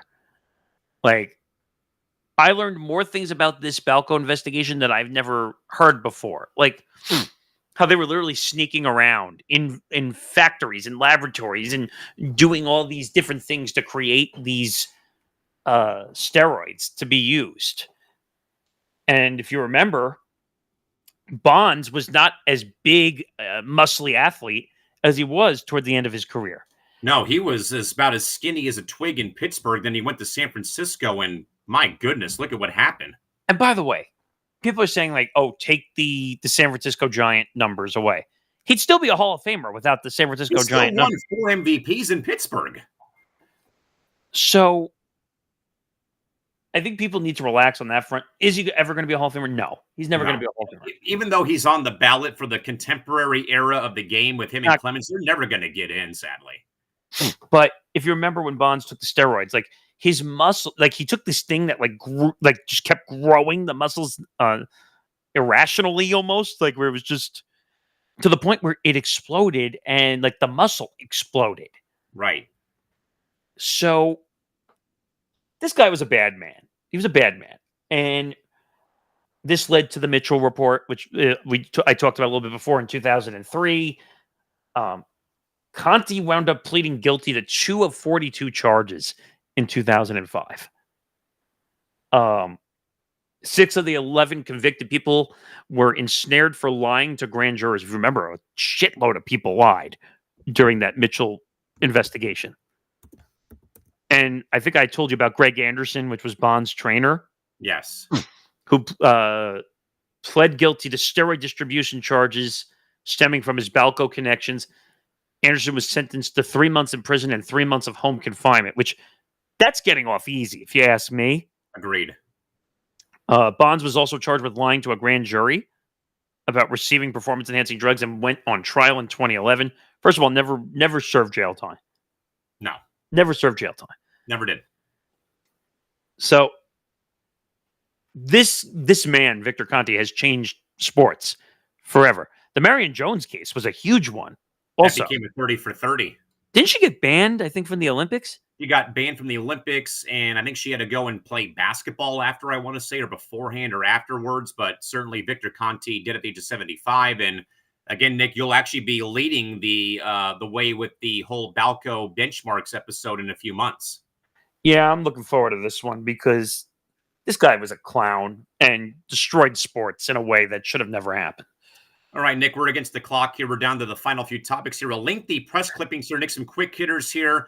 Let's start, though, Nick, in Major League Soccer. We happened to watch the video, though, of a recent MLS playoff game between the Chicago Fire and Philadelphia Union, with the Chicago Fire's local radio broadcaster being under scrutiny after suggesting during a broadcast that the rival Union players deserved to get clocked for aggressive on-field behavior, which prompted an apology from the team, which also, Nick, was in a way overshadowed by 5 different stoppages in the match for the offensive goalkeeper chant that was directed at the Union goalkeeper during the match at Soldier Field. Nick, thoughts on both, though, but mainly I think, we watched that clip, though, of the local broadcaster with Chicago. Just a bit out of bounds, if you ask me. My goodness, man. Come on now. He should be fired, in my opinion, actually, because you can't wish injury on your opposing team. Number one, as a play-by-play, and I've said this, I think you know what I'm about to say, but as a play-by-play broadcaster and a nobody cares about your opinions. No one cares. When I called my games, I would explain what happened. Maybe you would say what you thought what should happen, but you're not going to say this is what should happen. But you don't do that. That's not your job. Your job is to call the game that's in front of you, not to say I wish injury on people or they should. You could say like, oh, they should remove somebody from a game. You can do all that stuff if you think that they should put someone else in. Fine, but you can't wish injury on people. That's unbelievably unprofessional. It's unethical, especially for a broadcaster to do that. Should never work in the business again, in my opinion. Couldn't agree more. Nick, despite facing stiff competition from the World Series and the NBA, ESPN's Frozen Frenzy NHL coverage a couple weeks ago reported a 20% increase in viewership year over year, suggesting that the multi-game whip-around coverage format is successfully attracting casual viewers, except for that dumbass Ben McDonald. This is not a surprise. I mean, hockey's on the growth trail. I mean, they're doing a lot better now than they once were. Was hockey a laughingstock at some point many years ago? Yeah, I would say it is. Especially the lockout that wiped out the whole year in 04-05. They never had the coverage that they have currently, which they're now back on ESPN. They're on TNT. Prime Video in Canada. Prime Video in Canada. I wouldn't be surprised if the NHL ended up on Prime Video in the States at some point either. I could see that happening eventually. So the coverage is better. That's why the numbers are up. Frozen Frenzy is like NFL Red Zone. Yep. In a sense. Would you agree on that front? Like, absolutely. So, what is it? I think Butchergross does it. Butchergross and Kevin Weeks usually helps him out. And do they have what's his name also there? Who's the other NHL analyst on ESPN? I think PK helps out too, but usually from what I remember, it's always been Bucci and Kevin Weeks. PK. I'm talking about PK. Yeah, PK Subban's usually there sometimes too. So they do a good job. I've watched it a little bit.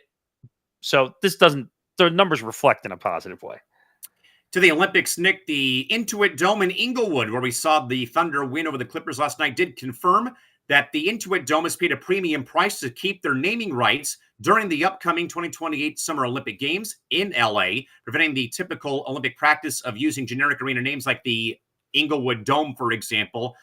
Nick, I think Honda Center in Anaheim also did this too, but Honda is a sponsor of the Olympics, so they're safe though. Thoughts about this, and could maybe more venues do this maybe in future games? I don't think so. This is very simple. This is just them wanting to pay for branding rights. There's no suspicious activity here. This is literally they want to keep their name in, and the only way they could do it was to pay. That's it.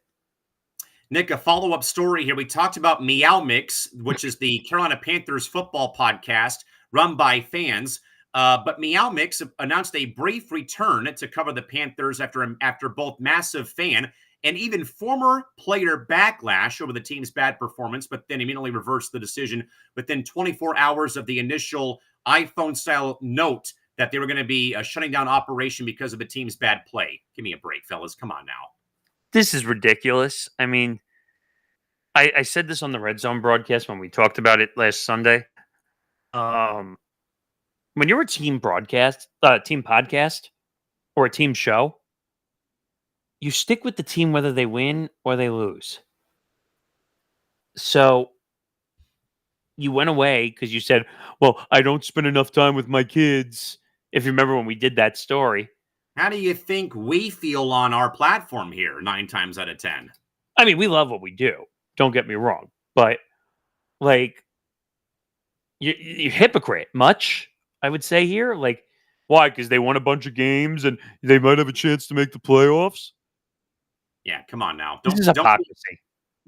Don't be bandwagoning. Don't be abandoning ship like a certain somebody used to be on here and switch out teams because one team's doing terrible and the other one's doing okay. Don't be a fan of 3 teams.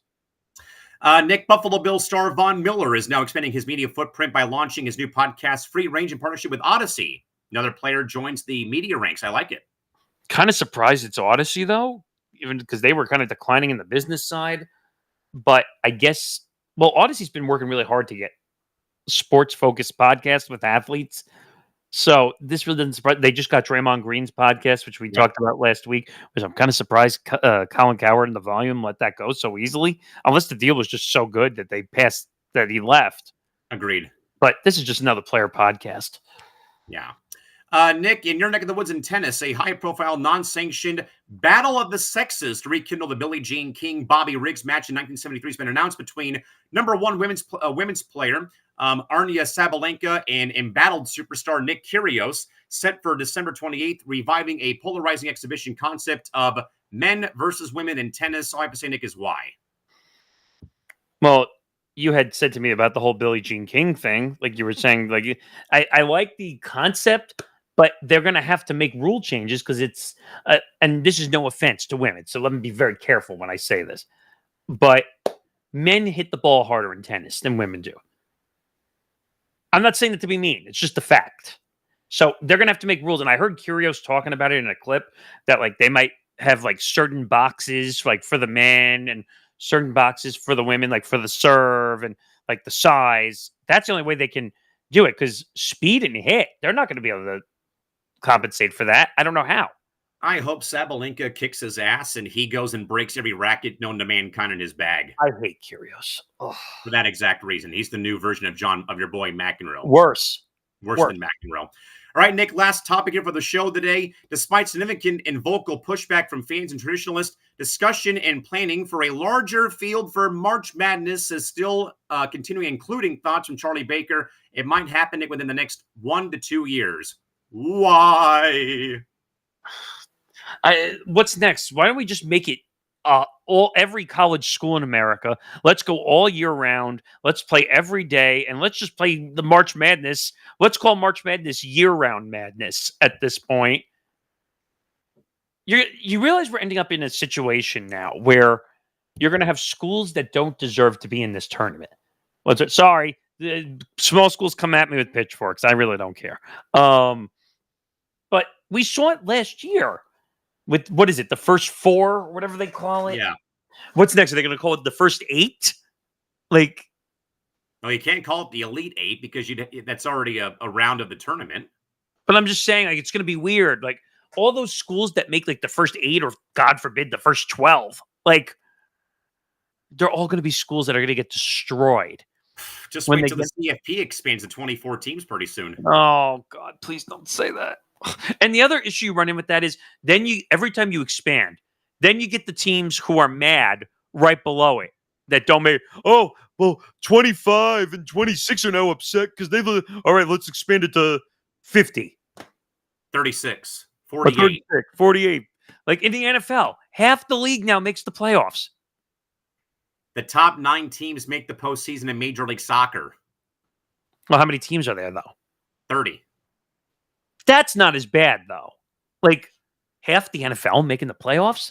16 of the 32 make it in the NHL? That's a lot. That's a lot. Half the teams are not even competitive to win the Super Bowl. Why? Just make it stop. Well, Nick, we got to the end of the line here today.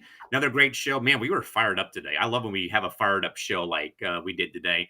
But again, Nick, as a reminder, everybody, our next show will be next Wednesday again in the same time slot at noon Pacific, 3 o'clock Eastern. Again, Nick, it's all part, though, of Playback's big day, including multiple, probably, Nick, I'd say some NBA whip-around coverage starting at 4 o'clock Pacific time next Wednesday. Yeah, so Playback's big day as they look to promote NBA streams. That's the goal that we have. The main focus will be the ESPN doubleheader that day, which has a Knicks game in it. So I'm hoping our Knicks fans come along. And then it's Lakers Thunder, right? So, yes. Which is a really good game, actually. But there'll be other games. We'll probably have a Bulls game. We'll have a Celtics game. So hopefully we can get Ben and Zan. And Grant's already in, he told me. So that's another voice right there. But yeah. By the way, we have one quick breaking news story, Nick, from the world of media. Okay. Per reports from Yahoo, Kenny Smith will take on select NBA game analyst roles and appear on First Take and NBA Countdown now as part of his deal with ESPN. Wait, he's got a deal with ESPN? That is what Yahoo Sports is reporting within the last hour. What the is going on here? I thought they were just a licensing deal. You're saying now he's got a separate deal with ESPN? That is what Yahoo Sports just reported within the last hour, apparently. Now you're making me do the hard work at the end of the show. Oh, there it is. ESPN PR. They tweeted this out 3 hours ago, actually. Inside the NBA's Kenny Smith will appear on additional ESPN programming, including First Take as part of a new multi-year agreement. So this is a separate deal that he scored. So he's going to primarily contribute to ESPN's First Take, a special guest appearance on NBA Countdown on November 5th. Actually, that's today. Yep. And to serve as an analyst for select NBA games. So wait a minute. So that means he's going to be part of like the big booth, possibly, Maybe. or the secondary game, maybe, because the Maybe. secondary game, maybe they'll have 2 3-person booths for a couple Possibly. games. Why? Why would you do that? Unless it's more money. Gotta be. Because this sounds like a separate deal completely. Agreed. But we don't have enough. We don't have time to go over that now. But no, we don't. Make we sure- are way past our 3-hour time frame here for the afternoon. yeah, so make sure you follow us on social media at ETB Network, Twitter, Instagram, TikTok. Make sure you follow our simulcasting destinations like YouTube, Twitch, Kick. Excuse me, at ETB Network. Help our watch hours on YouTube as we continue to grow those hours. Quicker we get to 4,000, the better, because that helps everybody else here. But like we said, coming up in about just over an hour, roughly. Hour and 10 minutes. Tom Lovato, Ben Cruz, and hopefully Johnny Montevano will bring you game 1, which will give me some time to actually do some editing. And then game 2 will be us two. San Antonio and the Lakers. Going to be a good one tonight from downtown LA. I'm looking forward to Wemby. As you can tell, I've already had fun watching the Wemby games already. But until then, until next week at this time, we'll see you for Press Row episode 23 with Cowan and myself, 3 p.m. Eastern to 6 p.m. Eastern next week, followed by Playback's Big Day for the NBA. That'll do it. He's Cowan. I'm Nick. We'll see you in about a couple hours from now.